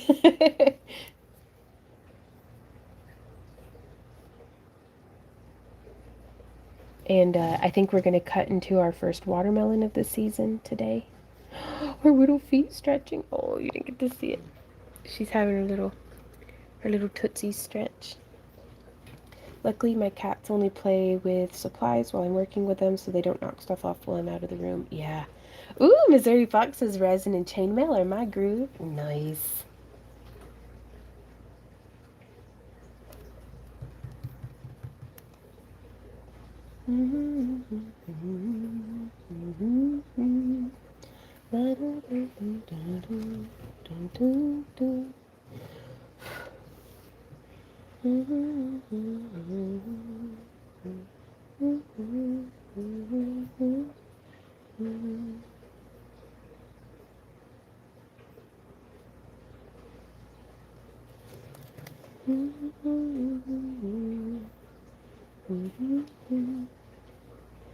So on larger spaces, I do like to kind of stipple them a little bit, just to give it a little bit more of a texture.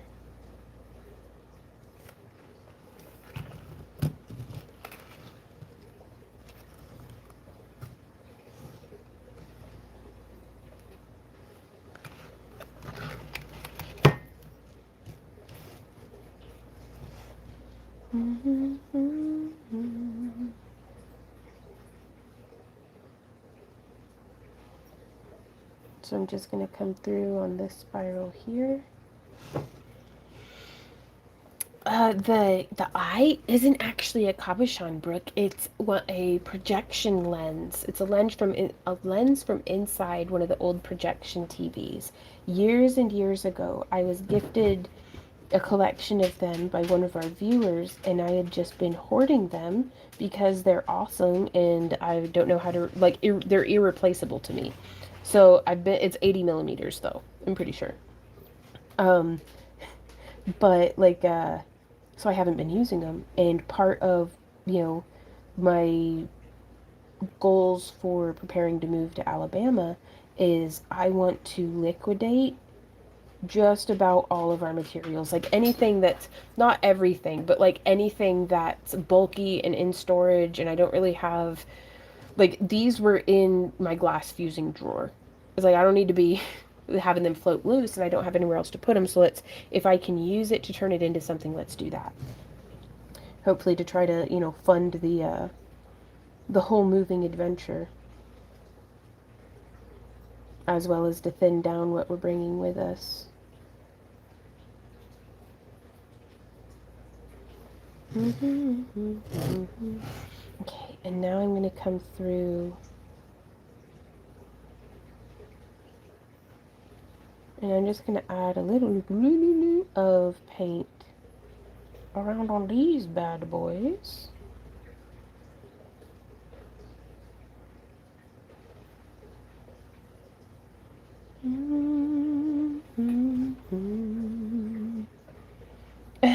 Also, hi Kitty. Aw, hey Stonus Briar. This is my Ember cat. She is my buddy. May I give you a chin tickle? No, no chin tickles for... Alright. What about with this hand? Oh, yes, she loves the chin tickles with this hand.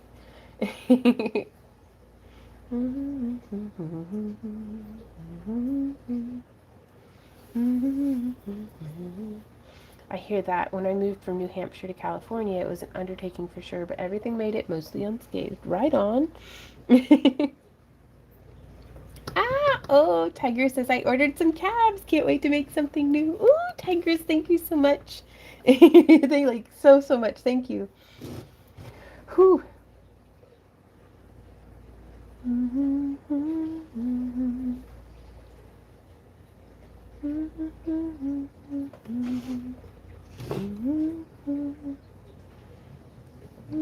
Uh-oh.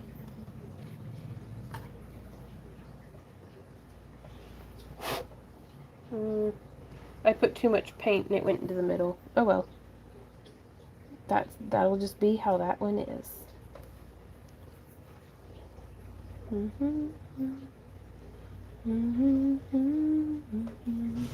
At this point, I'm feeling like I probably could have just sculpted the whole thing out of one color of clay if I was going to go through and hand paint all these dots and such on anyhow. But I'm really glad that I used the blend because for one, it gave us some really great underpainting tones. And for two, it was a lot of fun just to play with the clay. And for three,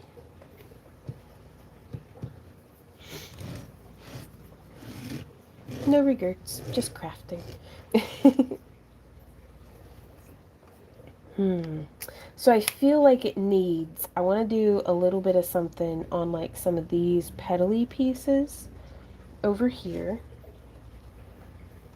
So I kind of want to pick a new green tone.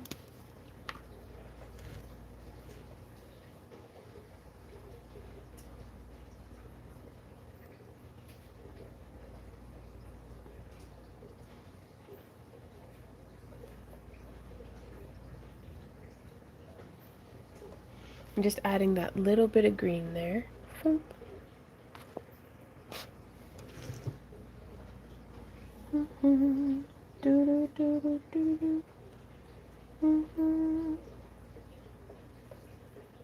So I'm being very careful to just keep that as absolute light-handed as possible.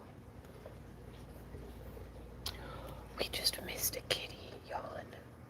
I'm gonna zoom back out because I do love some kitty yawns. She's chewing on her wiggle beans.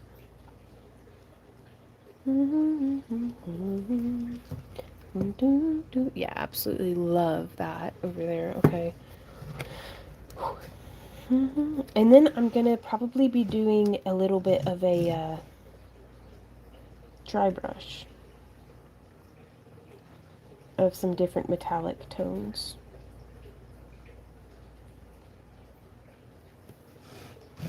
Okay. And so now I'm going to come through and I'm going to do that same stipple as what I did here.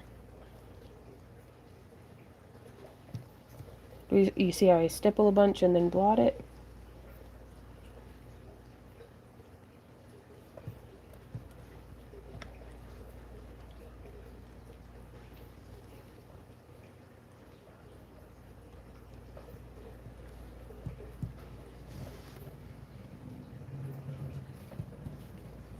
And so I'm going to kind of just broad stroke fill in there. Whoop. And then we stipple to fade off of it.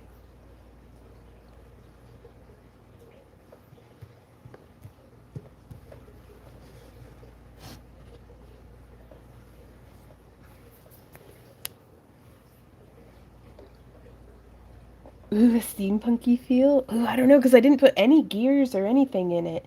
It's all just spirals and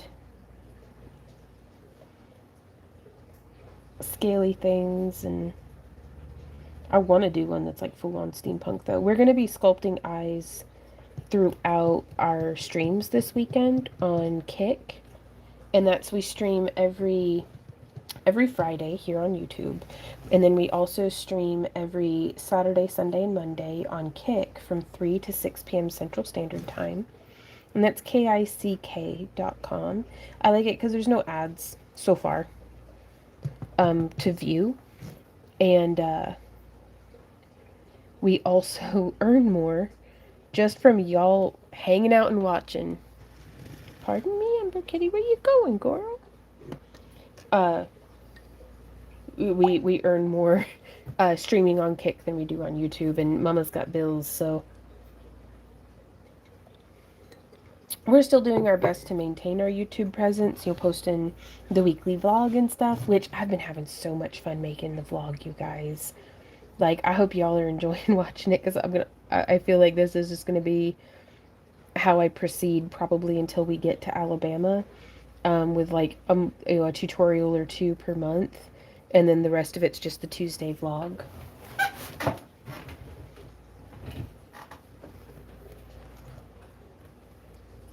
Well, I dig the heck out of that, because steampunk is a vibe. It's not just having gears on it. And so that's how we blended in, kind of got some of the color going there on that layer. And now I'm going to come through that same area. And and I am going to do a stipple that's bolder at the front edge than it is towards the back. What I mean by that is like this area is the front edge and this area is the back. But I want this stipple to be quite scattered so that it shows up almost like it gives the impression of a scaliness. And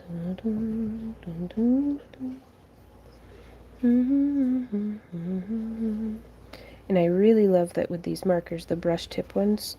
These are acrylic markers, but they really let us get some super fine little dots in there.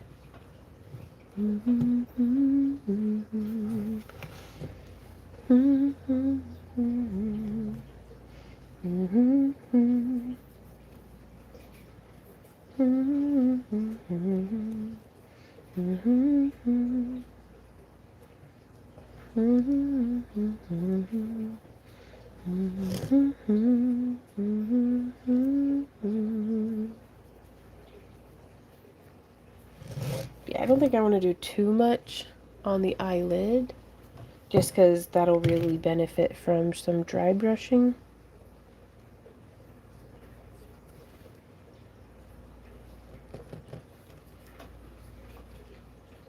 Oh, it doesn't hurt to have a little fun and experiment.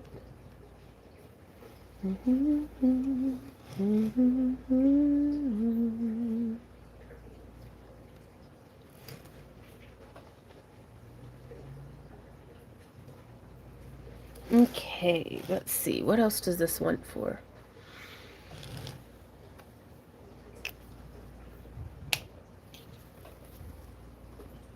Let's check it out under a black light first. Oh.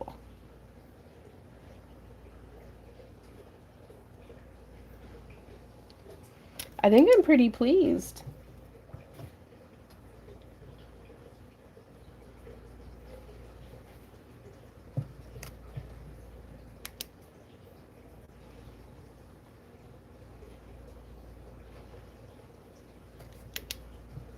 I'm going to do a little bit more green.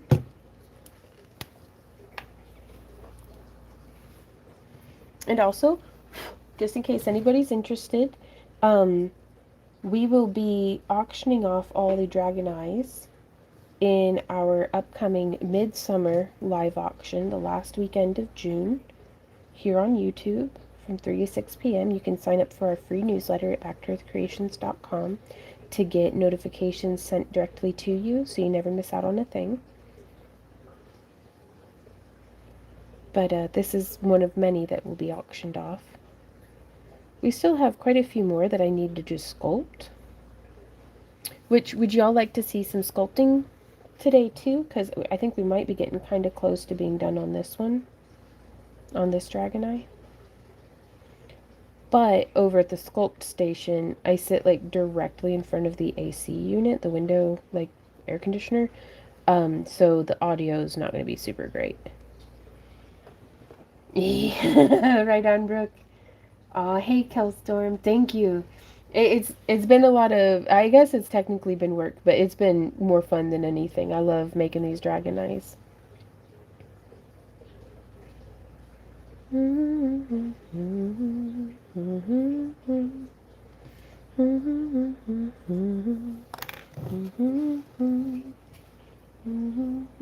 And it's really important for me to look at a piece from multiple angles, because otherwise, if it's only looking good from, like one angle,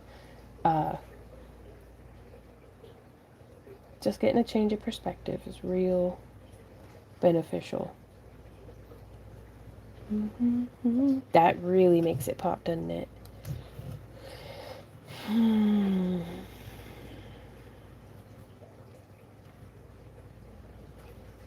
Trying to think.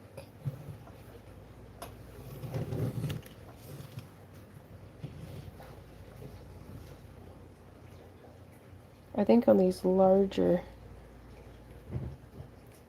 shapes, I'm gonna, the ones that are like in between the leaves. Do you think you could do a big eye like that out of clay that doesn't need to be baked? I don't think the people I live with would enjoy me using the oven to bake big pieces like that. You could totally do this with something like epoxy sculpt that's like a chemical cure. And I bet you could try it out. So long as you make sure to not do layers too big or like too thick, you could probably use air dry clay.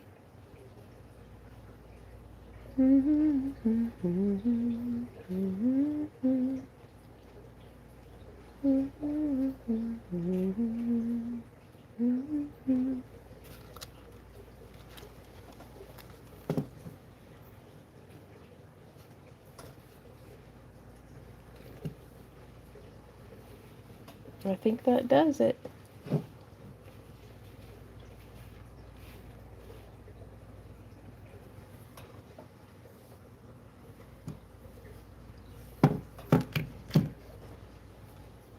The light changing over it really enhances the textures too. Right on.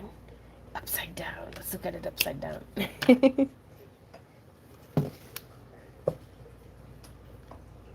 So this is the back.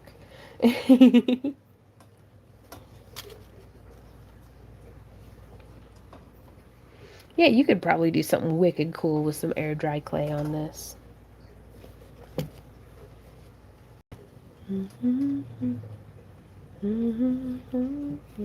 I should have done spikes on both sides. That would have been really cool. But I was truly winging it on this one. I'm just in love with that. I hope somebody decides to be its forever home at the auction.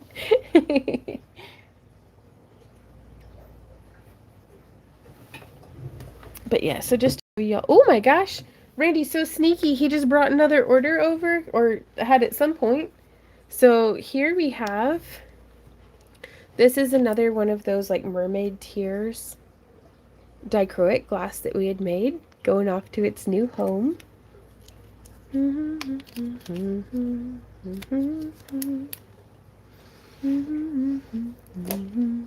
then this one's a really beautiful blue fused glass cabochon that we made in our home kiln. So thank you so much again to everybody who has placed an order with us today. Well, thank you so much, Victoria. Yeah, we've got a bunch of dragon eyes that we're preparing for our upcoming auction on the last weekend of June here on YouTube.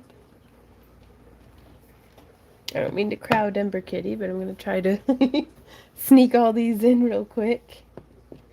Ooh.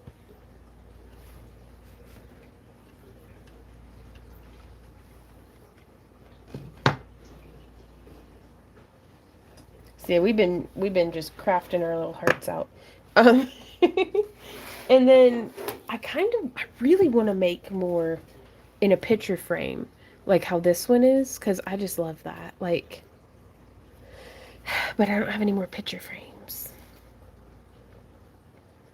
So I think I'm going to have to figure out how to, I'm going to have to just go get some more picture frames.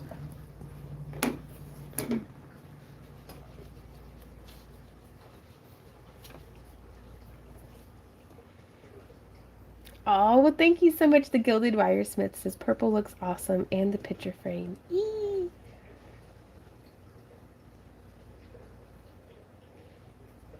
I've missed the last few streams. Do you seal these when you're done painting? I do. I'll be going over them with a polyacrylic by Minwax or a Sculpey glaze.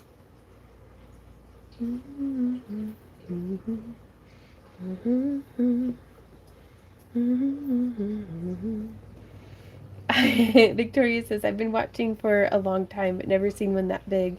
I love the frame one. Oh, thank you, Victoria. Ooh, Peace Wolf says, don't know if y'all have a Dollar Tree near you, but they sometimes have picture frames. We'll have to check that out. Because I was looking, like, on Amazon just to see, like, what style I thought I might like. And they were all, like, $15 to $20 for, you know, something that looked, you know, fancy. And, so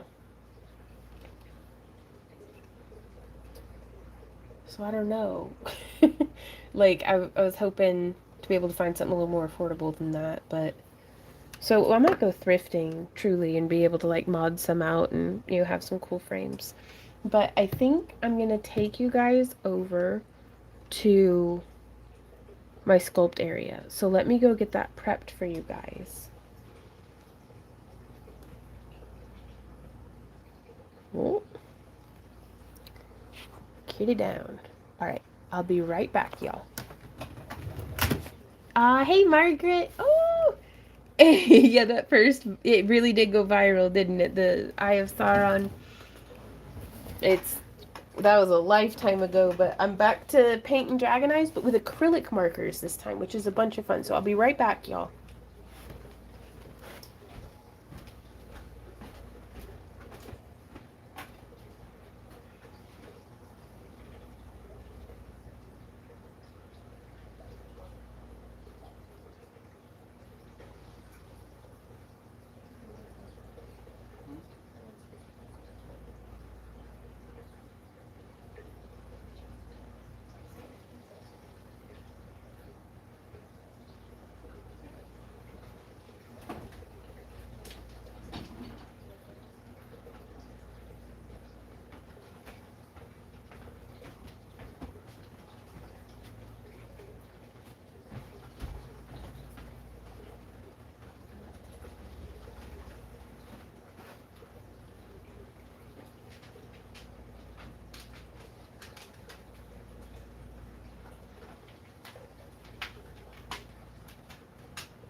Alrighty, y'all.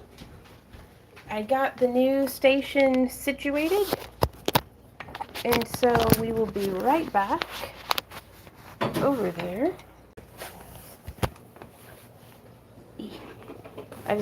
Tripping on the rug. Z-Dog's wearing his cone of shame because he's trying to chew his butt off. So these are the two that I'm sculpting right now. So that's exciting. Uh-oh. I thought I had the tripod ready. I did not. Darn. Here we go. Bear with me, you guys. Oh, goodness. So yeah, we're over here at the craft station, so this is going to be a little loud because it is right in front of the air conditioner unit. And it is just downright tropical. Ooh, okay. Smaller sizes, that'd be a lot of fun. I just feel like, that'd be fun to just go shopping. All right, I'll be back. I gotta get my chair.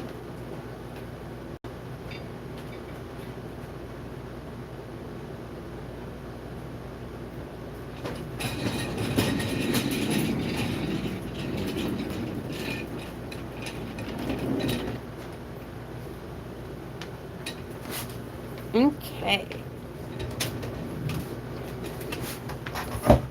So I was having a lot of fun on this one. I think that's going to be the bottom, and now I'm going to do the top edge. So I want to show you guys.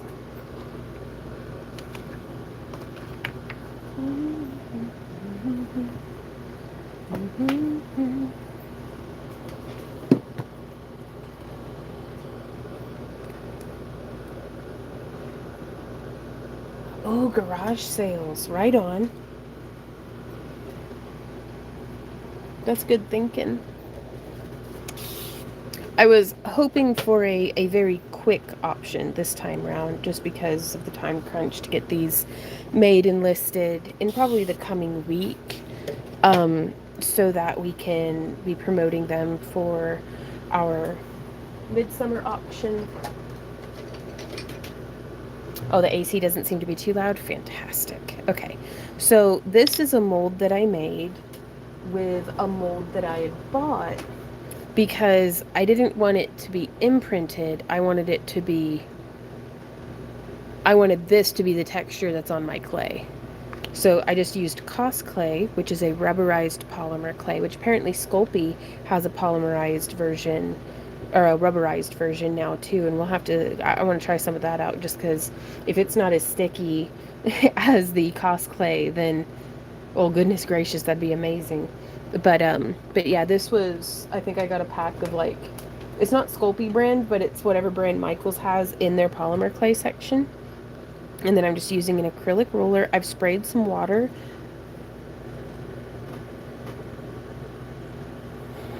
There we go.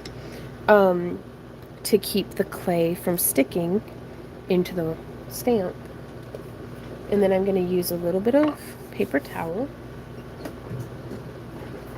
to just blot that off.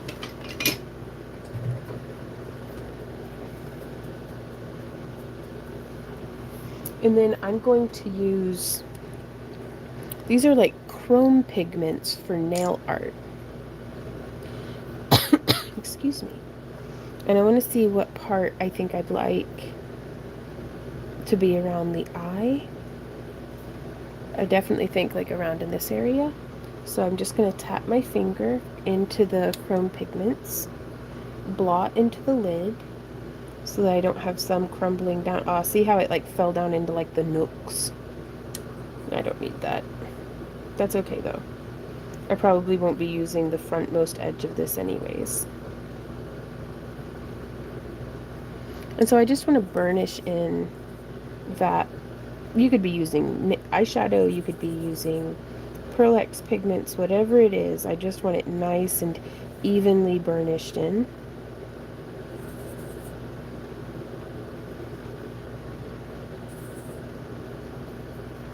And I don't want to just use the stamp, so I'm going to show you guys how I'd like try to kick it up a notch.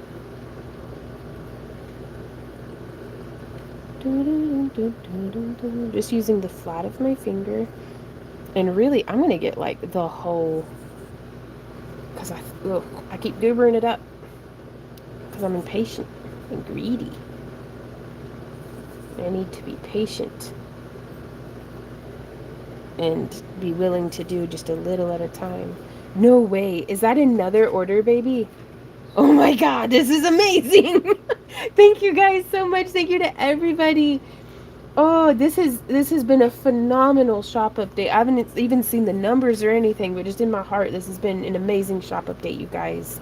Thank you all so, so much. Even just for being here. I hope you're having a fantastic day hanging out. I know I'm having a good time, so. You can see how that starts to like kind of like pop on the details. And so I'm going to do a little bit of a curve. And we're going to save this piece for something, because that's nice. And then I'm going to cut a great big curve. And I just have this on like some slightly dampened paper towel just to keep it from sticking to my work surface.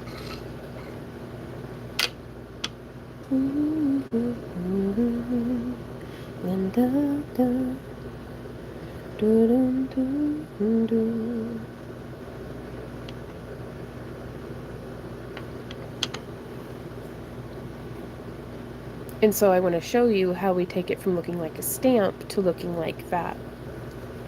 So I mostly just use the stamp to get the Pearlex texture down. Oh my goodness, those are so pretty.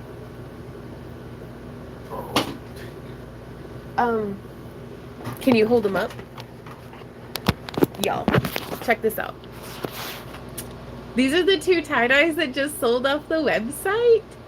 Ah, they are so pretty. I love them, and I'm so excited that they're going off to their new home. Mwah. Thank you. Like, it is the most rewarding feeling in the world. Randy and I have been working so hard on these. And so thank you guys for liking them enough to take them home. It's a very rewarding feeling. But yeah, so now we get to kind of determine the eye shape and, you know, whatever's going to be going on here. And my favorite tool for what we're fixing to do is this flat-tipped silicone. It's like a flat chisel.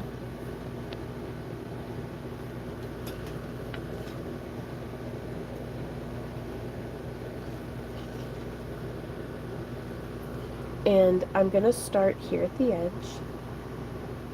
And I just want to press in.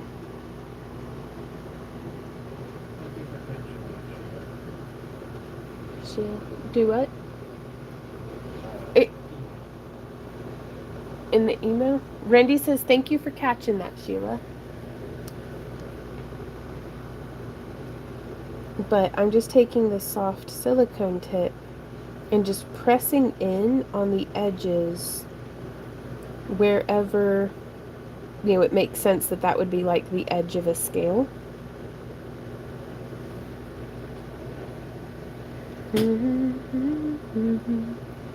So if you're able to see just the small difference that makes, you know, I say small, but that's like game changing.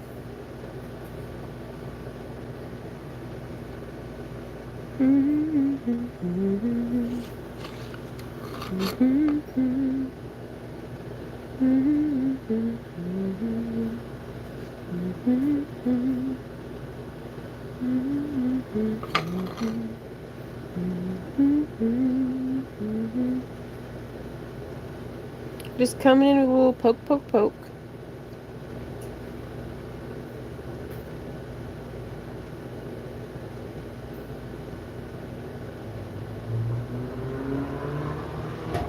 So just press in there.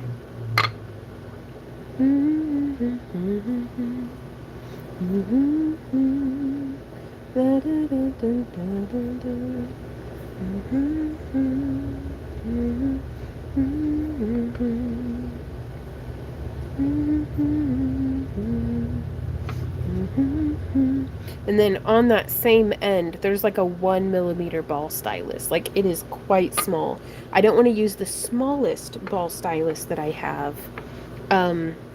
Just because, well, I'll show you. It's just a little too little, in my opinion. Because this one, we can just start here in the middle. And I'm just going to trace around there. And if I use a ball stylus that's smaller, I don't feel like I get, well, you know, I get a line pretty good with that one too. But I feel like it's not as smooth as when I use this one. So it feels better to my hand to use this one. And so I'm just coming in. And I want this to be kind of pressed nice and like in there, because this is going to be where whenever we do our antique layer with the paint, that will really darken down these recesses. And we can also come in with our silicone stylus to do a longer section if you want. But I do still like to come in and just get it finished in the same way.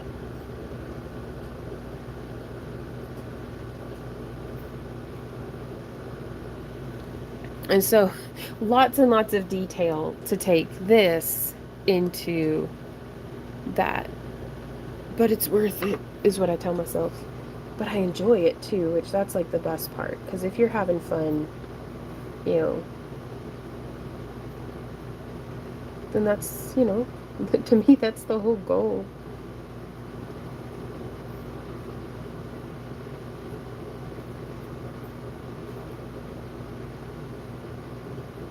Like, the whole motivating force behind all this is I really just wanted a job that I didn't hate, that got my bills paid.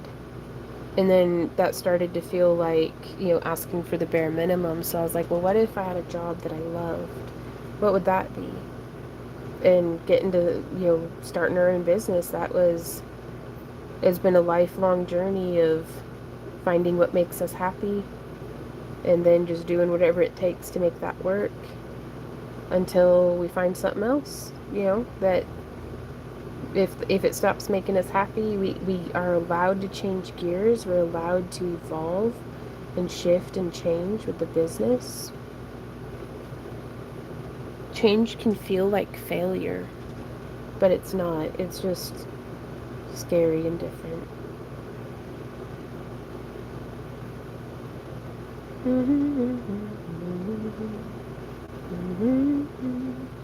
But yeah, so I'm essentially truly just tracing the stamp, but that's okay. You could freehand it. You don't even need the stamp. I like my I call it my training wheels, using like a stamp or a cookie cutter, and it's like, yeah, I could freehand it, but this feels like I don't worry so much. I'm not like, oh, what if I mess up? It's like, just use a freaking cookie cutter. You don't have to cut out a perfect circle. Just use a cookie cutter. Shit. Oh, Barbie, that's so true. She says the magic is in the details. That is true. That, and I feel like this is fantastic practice for if I do ever want to be freehanding it.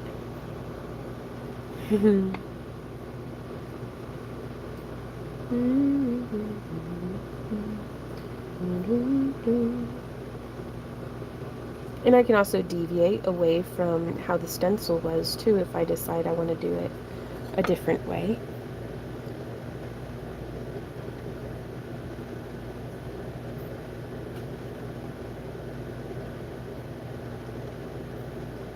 And now I'm just going to continue shaping and kind of like poking.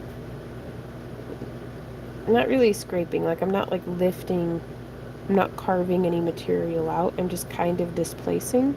And I think that gives a really nice kind of like pillowy dimension to our, see, like right here, I'm totally going to go freestyle, I guess, and just draw in my own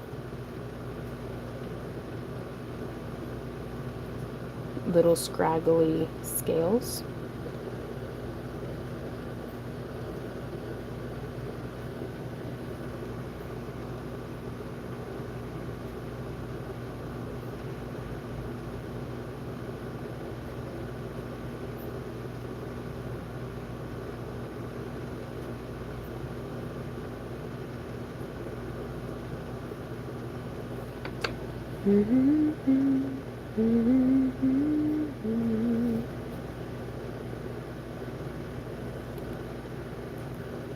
Do you smell that, honey?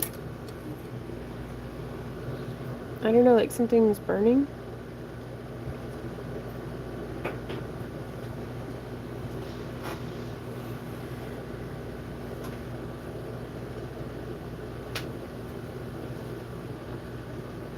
No. Okay. I was just catching an odd scent.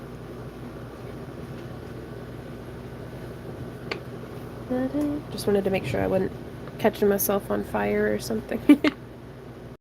But yeah, so that's it before details. That's it after details.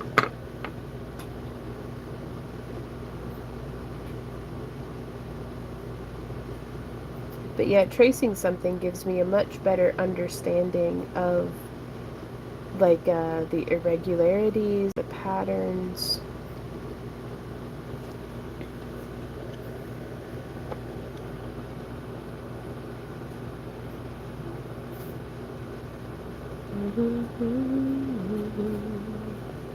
It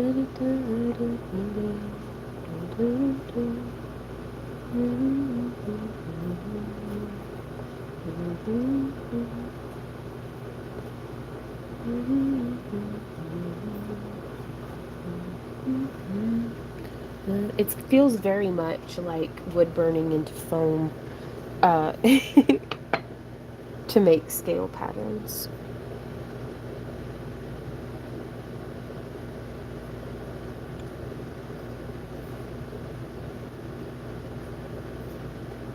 And so very time consuming, but it does not feel tedious. It feels just like grinding at a task.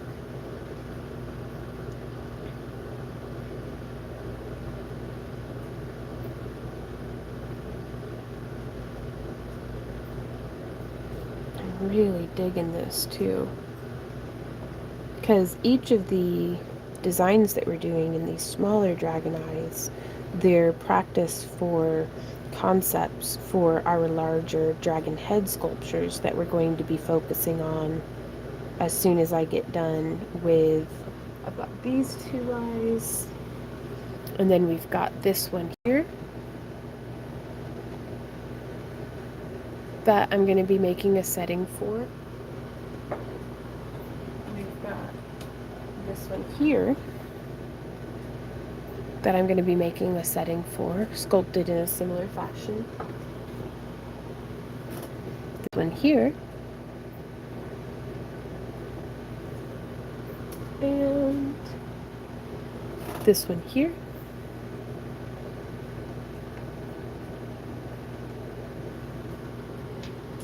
And then also the other one that I've got set up on clay that I was hoping to get done today. Well, hey, Brittany.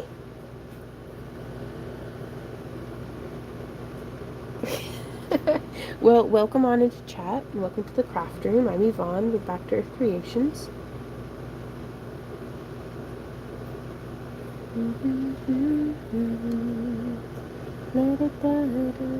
And we are sculpting a dragon eye out of Sculpey Primo. Y'all, I've almost used up that pound of black clay that we cut into, what, 2 weeks ago? All right. A relaxing rest day. That sounds nice.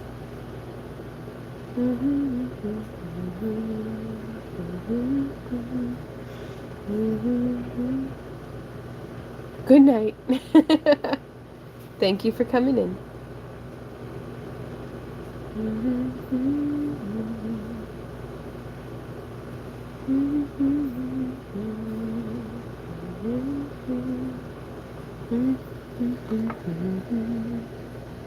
And I just like giving those a nice little pronounced push with our silicone tipped sculpting tool. I love that orange and red and yellow one. Looks like most like my own favorite color palette of fall leaves. Ooh. Oh, well, thank you, Laura.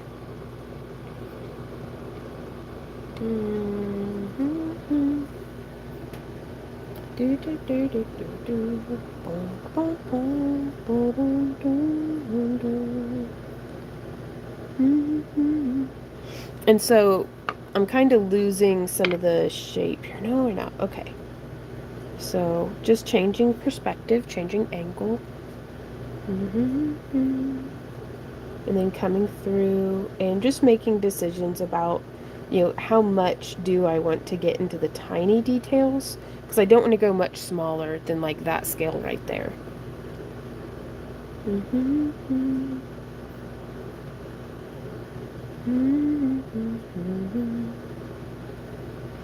Because then it's just getting kind of muddy. I don't want it to be muddy in the details.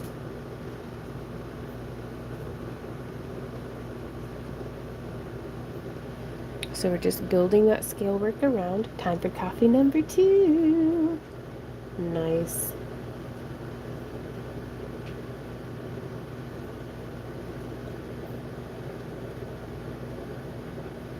Ooh, getting this sculpted around. Oh, this does make my elbow quite tight. Thank you for the hydrate. I'm gonna go ahead and, ooh.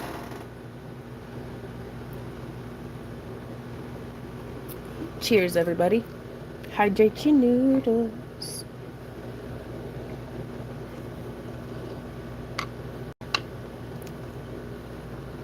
Alright, so coming through, shaping around like that. And you might be able to, just look at reference images and be able to freehand and stuff. That's always an option. But I don't think there's anything wrong with enhancing stencils.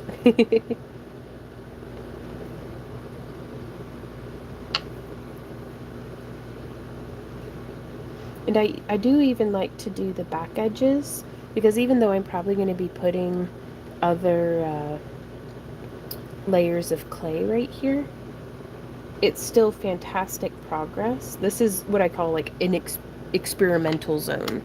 We could totally go wild and try a bunch of different techniques or just anything that comes to mind, because this area is likely going to be covered in more layers of clay and such, which I'll be showing you all that here shortly, because we're making pretty good time on this. And it somehow like causes tension but relaxation at the same time. Like I get all tense through my neck and shoulders, but I'm like relaxing like somehow. So I just have to remind myself to let my breath like flow freely, to relax. I don't have to hold a ton of tension. This isn't, my pen's not going to run away. My project isn't going to, fly off if I don't grip it tight enough. Sometimes that's the case, but not today. And there we are, with all that nice texture added in on the dragon eye. And so now from here, uh-oh, I dropped my knife.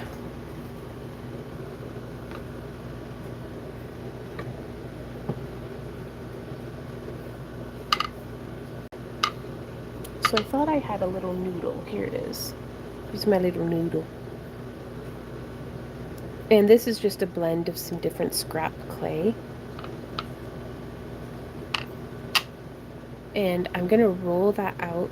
Now, I'm building my project on a glazed ceramic tile that has clearly seen a lot of action.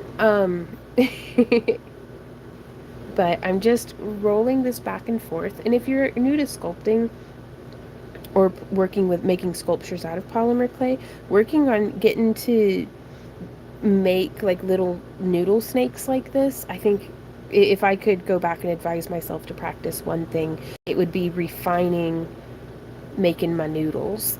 Because once you get good control of being able to control the taper and the size and stuff, so much seems to like open up and become so fun.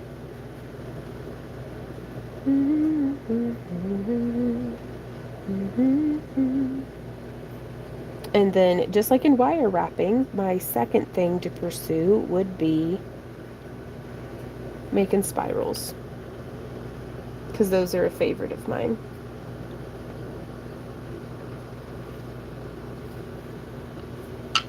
Just making like little spirally, yeah, oop, loud noises, loops, makes me so happy. And now I'm going to come through and use a little sculpting spoon. So I'm just going to take that and I'm going to press down. Floop, floop. So I'm pressing in and then down, in and then down. Do you see how that's making like a nice little indent? And so I'm not just pressing down because I don't want to pull the material. I want to press in and then down. And I want to try my best to be consistent here, and that keeping them kind of lined up. They don't have to be perfect. I just don't want it to be like staggered, like broken pickets on a fence. Thank you, baby. Ooh. Sorry, I hope that went loud in your ear. I don't know what that timer was for. But I'll need to go in and turn it off. Okay, so there's that. And I'm just pressing in deep enough to where it's meeting like flush with the layer below it.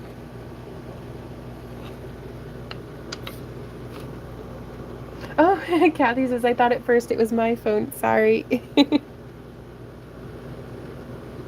Trying to remember what I might have been doing last week that I needed to set an alarm for this time.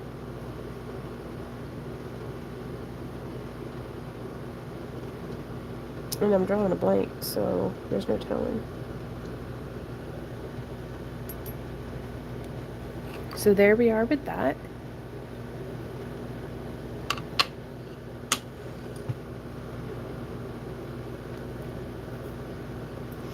And one of my favorite things to do is to take one of these leatherworking stamps that has a nice like pebbly texture. And I just want to press on the high point of that noodle that we had added because I want to put some texture on here, but I don't want to disrupt our other layers. And so you might be able to see, I mean, look at how much texture that added, just like boom. It's for whatever you were cooking. No, we don't have anything cooking right now, but that's good thinking. And so now what I'm going to do is I'm going to take some of our previously extruded polymer clay that I set a project on, so it's all like stuck to itself and each other. I'm just going to roll these together into a big old scrap noodle.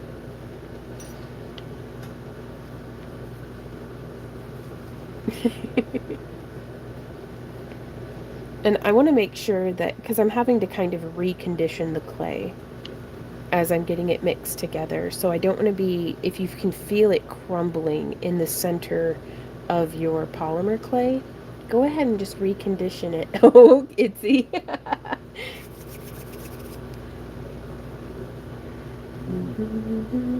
What up, baby? Great. Okay.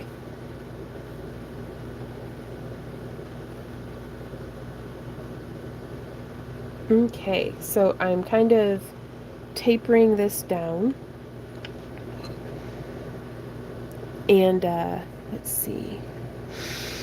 We've got 1, 2, 3, 4, 5, 6, 7, 8, 9, 10, 11, 12, 13, 14, 15, 16, 17, 18, 19, 20, 21 indentations.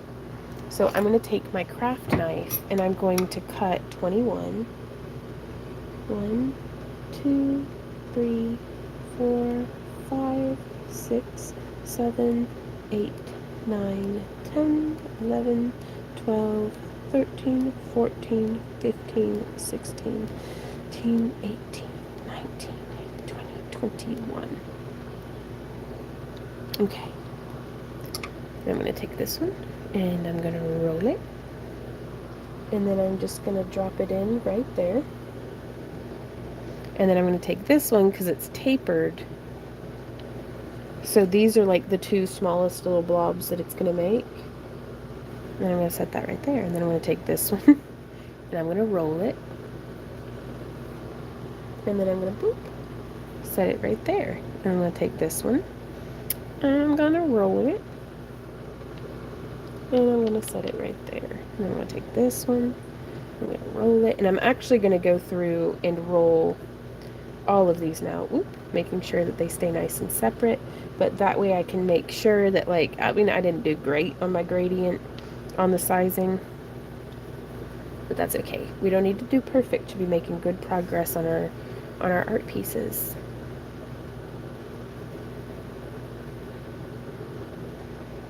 And so as we're getting all of these just rolled into rounds,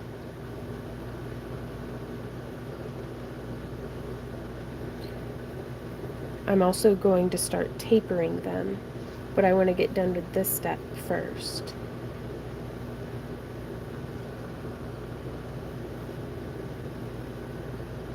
And again, making sure I don't want our clay to crack on the next step. So make absolute certain that your clay is soft enough that it isn't going to like recondition or like re-stiffen.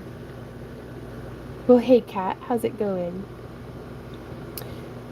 But so yeah, getting the clay nice and warm. Whoop. Oh, that one's on the floor. I must go save it. Infernal. Alright, there we go. Hey Andrea, how's it going? The postman just handed me the box from the giveaway. Ah!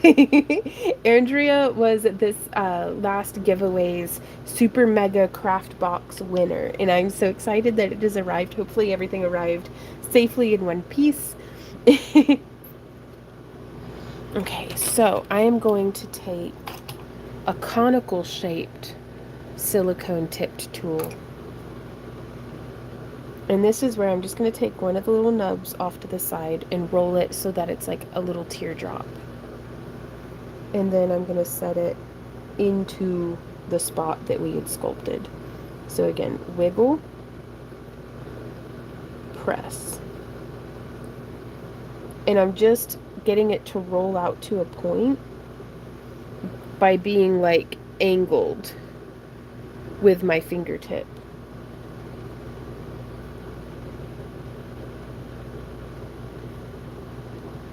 And this is another skill that I would highly recommend experimenting with, because it can be done with tools and stuff that help you like maintain an angle, but getting to where you can do these things self-sufficiently with just your hands is fantastic, because sometimes you got to do it without the tool, and it's good to be well practiced into getting the Andrea says, I'm AKA cat and cauldron. I'm kidding. But yeah, just kind of running it back and forth, rolling it back and forth. And then I'm just placing like the tips of those little nubs into the divots we had made. Hey, Sassy Cat. This is one of the 70mm cabochons.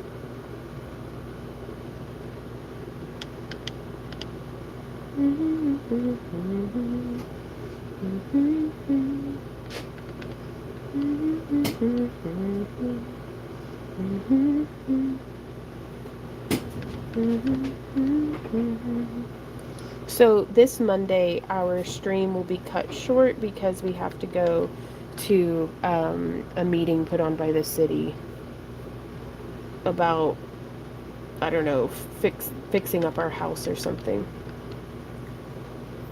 How are you doing today, Sassy Cat?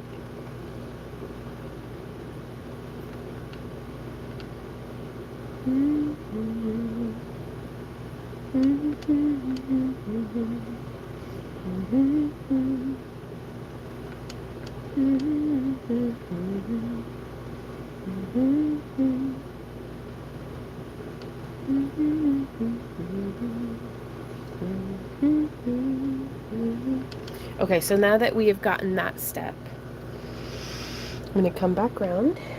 We're just going to do a little bloop here on this one and a little bloop here on this one. But then right here, I'm going to press in and then press down. So I'm pressing in first to do that first initial little... Huh?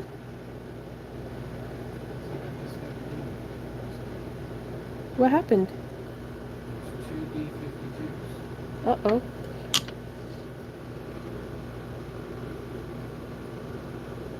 Pressing in and wiggle. Poke and wiggle. Poke and... I mean, I guess you can press, but I like the wiggle. Poke and wiggle. Poke and wiggle. Poke and wiggle. Poke and wiggle. Poke and wiggle. poke, and wiggle, poke, and wiggle, poke. Oh, I just had an idea. Woo! And wiggle, poke, and wiggle. Poke in the middle, wiggle about, poke in the middle, wiggle about. All right. So the idea that I've had is we have some of this stuff right here, which are stainless steel ball chains. Let me get them. Oh no, I have pulled a thread. Uh-oh.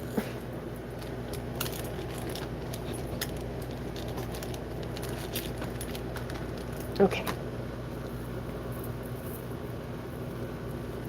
So I make sure to get the stainless steel ones. They're a little bit more expensive, but your work's never gonna rust or tarnish. Bye, Melisandre. Get a good night's sleep.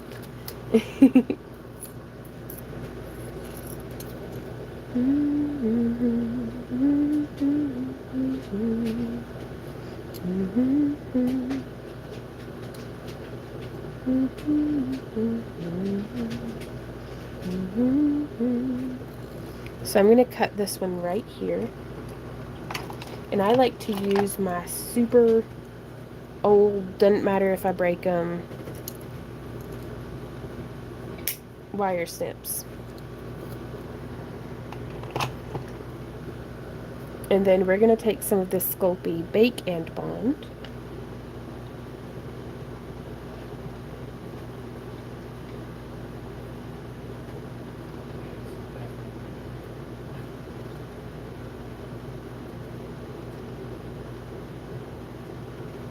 And I'm just following that edge. There we go, with our bacon bond. Ooh, Randy just brought us another order. Okay, let me get this. Ooh, oh my gosh, I cannot believe. Y'all, we're blessed beyond measure today. Thank you truly to everybody who's placed an order with us. If you haven't, and if you'd like to, we've added some of our homemade glass cabochons and some more of our tie-dye to our website, backtoearthcreations.com. You can use coupon code HAPPYCRAFTER to get 10% off your order.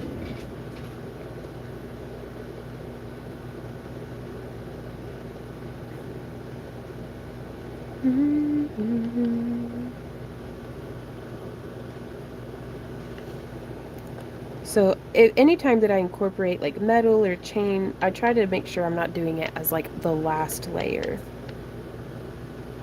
Just because this way I can like hide any weird ends or, you know, just whatever. We can figure it out.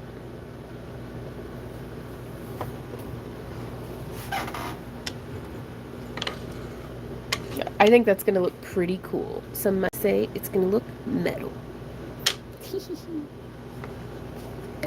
Aw. So these are the two cabochons that we just sold. And that one's very, very pretty. It's got a little natural bubble in it, which I just love those. I love those patchwork dichroic that we were doing there for a little while. Hey Diane, how's it going? The smaller ones are 60 millimeter, and the larger ones that I was using are 80 millimeter. And then, oh, I just love that. Those metallic tones. There you go, Randy. Thank you. And so now I want to do another noodle. Just to really nice and thin. I could load up my extruder, but again, this is a great instance where it's like I don't need a whole bunch of clay snakes. I just need a clay snake extruded out all nice and thin.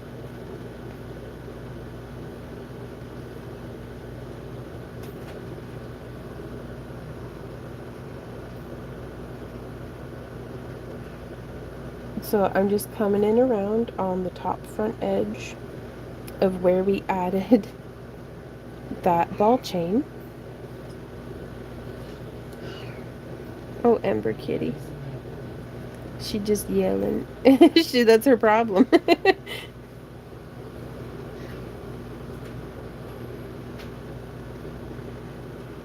And then I do like to come through and kind of push things a little even. Just building up the layers and textures and details. And so now we've given loads of attention to that eyelid. Let's now work on the next one. Is behind the world ahead. Thank you, baby. And there are many paths to tread through shadow, cloud, and shade. All shall fade. All shall fade. I need to roll this thinner. Just a little more on the ends. Those spirals eat up material. That's okay. It's just something to keep in mind. Because I like a big spiral.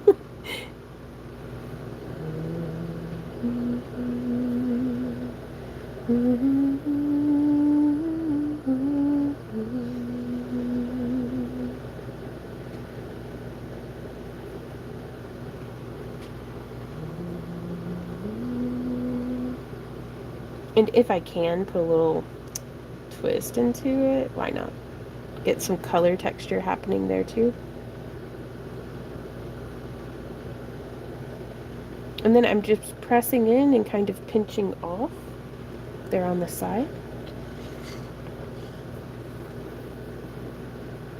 And then from here, we can like set that there. And then I'm going to do a wiggle poke where we poke and wiggle. Poke, poke, and wiggle. Yes. I'm sorry. I don't know why I'm like this.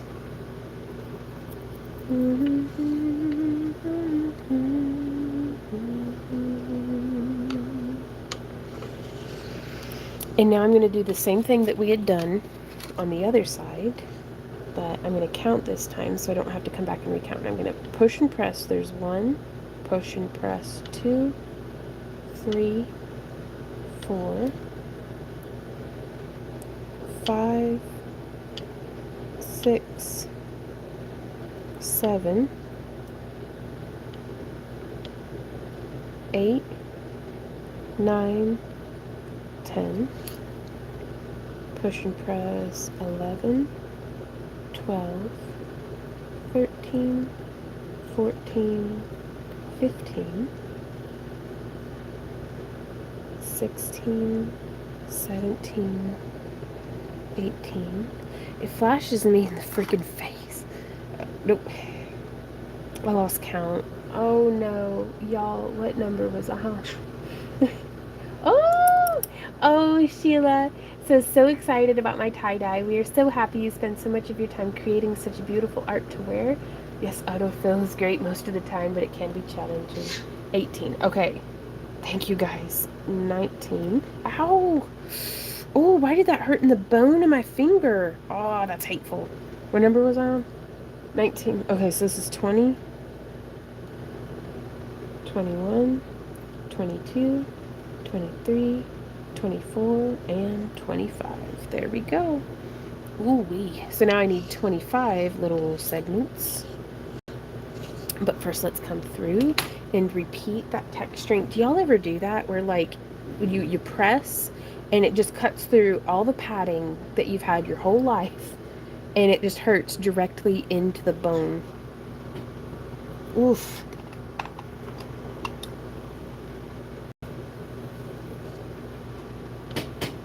That was a mean sensation. Okay, so I'm just coming through and pressing.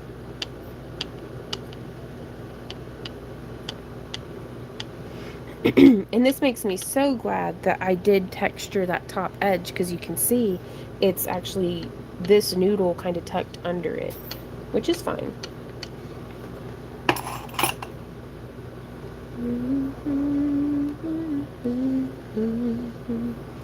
I don't know why I bother counting anything. I forgot what our final number was. All right. So here I have an extruded triangle. And I'm going to just cut through 1, 2, 3, 4. No, those aren't the right size. 5, 6, 7, 8, 9, 10. Okay, thank you, Peace Wolf. 11, 12, 13, 14, 15, 16, 17, 18, 19, 20, 21, 22, 23, 24, and 25. And so now we get to take these little pieces and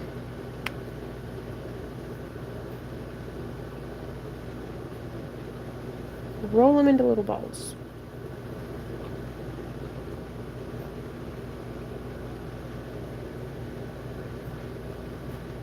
And this is probably the less glamorous side of sculpting, but it's the part I love. Because then I get to kind of like take a brain break. Because I get to do this one task for 25 steps. And this is where I like to catch my breath. I don't have to keep track of anything because I already counted how many we've cut. So, I don't know, it's like a, all right, brain, take 5.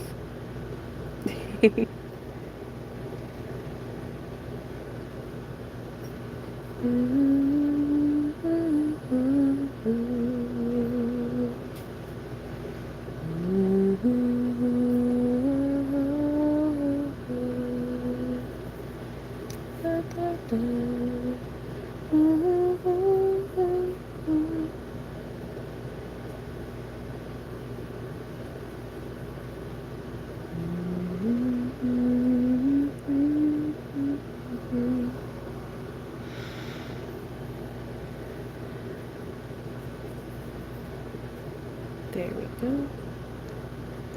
And I didn't really do them consistently, so I'm not worried about what order I'm setting them back down.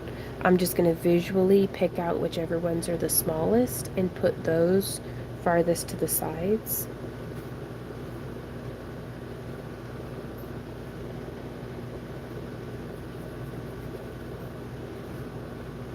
If that makes sense.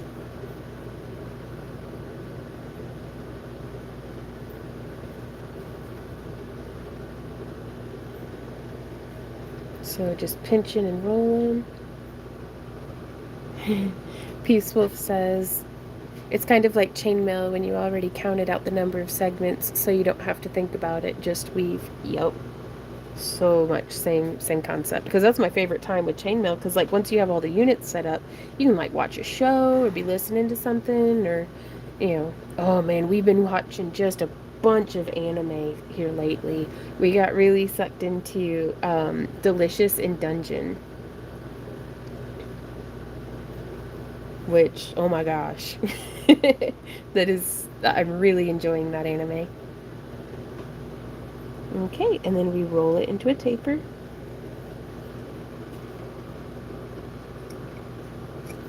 And that's our first little spot, so I'm just going to kind of plant it and smush. And then rolling that down. This one's one of the smaller ones, so I'm going to come around to this end. And we kind of just plant it and smush.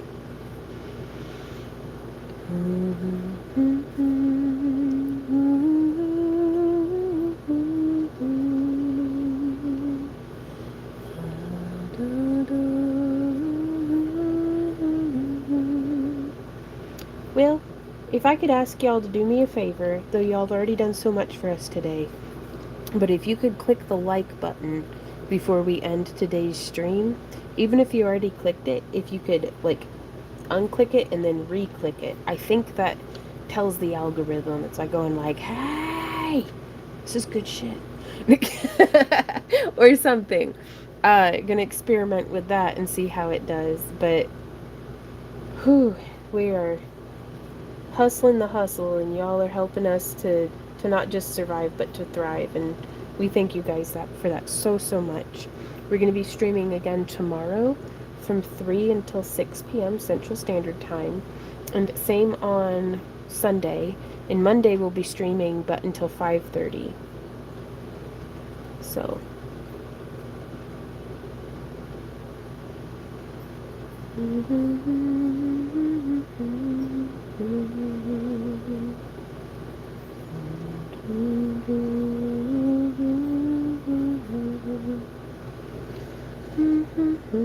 don't like that one right there. I'm going to lift it off. That's not the end of the world at all. Hey, Randy. What are you thinking of this silver eye? Yeah? Do you think it wants for any pops of color, or do you want to keep it monochrome? Right on. If you could have any color dragon eye in the world, what color would it be?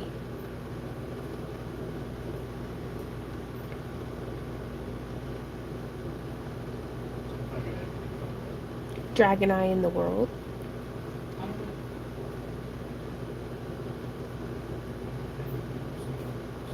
Blues and golds, right on. Ooh, Sassy Cat says those pieces you were putting on would look cool painted with a color shift. Ooh, that is true. So just rolling that out. And y'all, we've made tremendous progress today. We got that green eye. It basically done. I'm gonna dry brush it with a metallic. And I always like to let it completely like get good and that paint is dry before I start dry brushing other colors on. Just because those acrylic markers really do have high adhesion in my experience so far. But I don't want to push my luck. And so we'll dry brush on some like color shift and metallics and stuff. Really give it some life and dimension. And then put the moss, seal it and put the moss on, which is going to be flocking moss. That way it'll be very nice and durable. Which flocking moss is just diorama moss that has been mixed with PVA glue and like applied on in like little clumps. Oh, okay, Kathy, thank you. Thank you for sending the email. We'll get back to you and see if we can rectify the situation.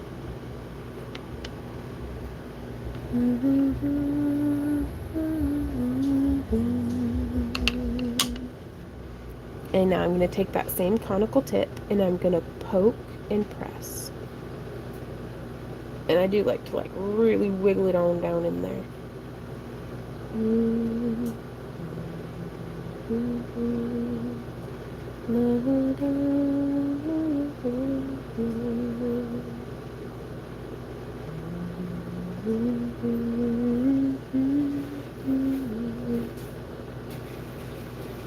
Poke and wiggle. And so I'm just poking in and then pressing down. And so not only is this giving us like what I think is a really cool like petal look, but it's helping us with now the adhesion. Now I would have a hard time carving the clay out.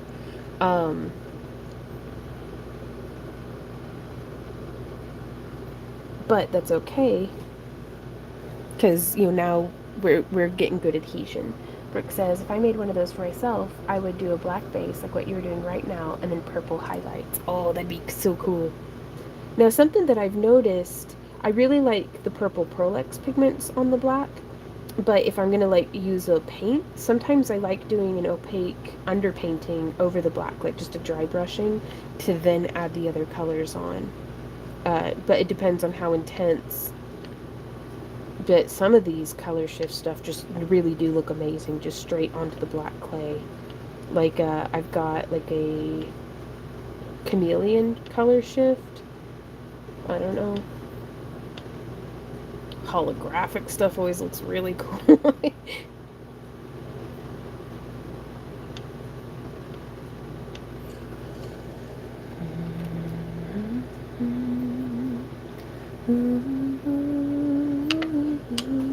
Teal, purple, or blue. I love colors. You do such a great job of mixing colors. I do love this black and silver eye you're doing. Right on. Yeah, Randy had requested a black and silver eye, so I thought it'd be neat to do a little bit more of a monochromatic, just silver and gray tone. I'm loving it. Well, hey, Ashley Boss. You said, holy shit, that's cool. Well, thank you. I'm having a lot of fun making it, so I'm glad you like it too. Though, my finger hurts right there on the tip.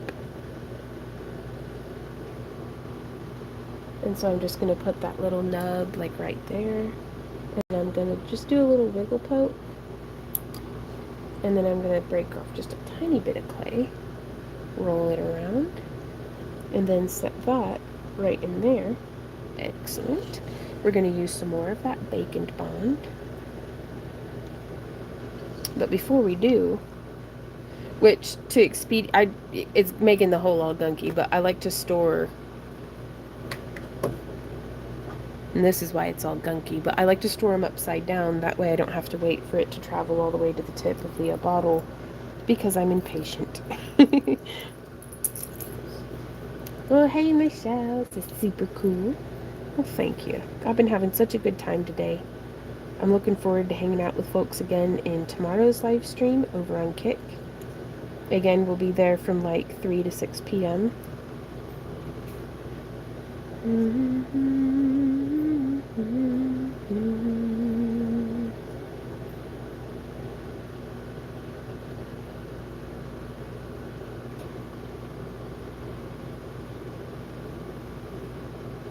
trying to, do I do it all the way to the edge and lose that cool detail we had added? Or do I do it like a little, kind of like it right there, like that? Alright. So then I'm going to cut this one here.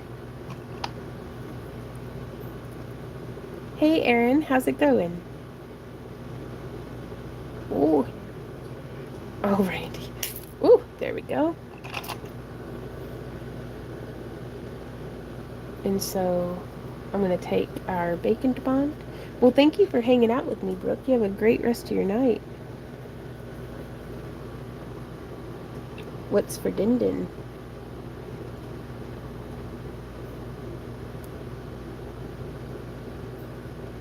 The only thing certain about tonight's dinner is we're going to cut into that watermelon. Or that, I don't know what Past Vaughn had planned, so I don't even know if I have anything defrosted. Oof. Right on, Brenda. Oh no! Oh, heck. I was all like, oh, I'll do it across like this, and then completely defaulted into doing something else entirely. Oh well, we'll just come over here and go like this. Woohoo!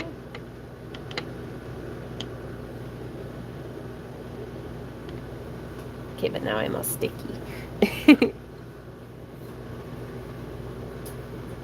Fortunately, that Bacon Bond bakes clear, so it'll be fine.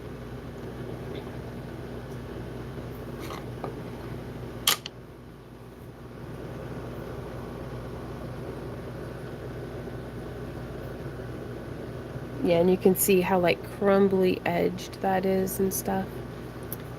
Alrighty, you guys, it is that time of day, so I'm gonna let y'all go. Thank you so much for coming and hanging out with us in today's live stream. Be sure to sign up for our free newsletter, and if y'all have any questions about anything, do feel free to leave a comment or send us an email to backtoearthcreations@yahoo.com. And I will see y'all tomorrow on Kick. So until then, happy crafting. Mwah. Bye, guys.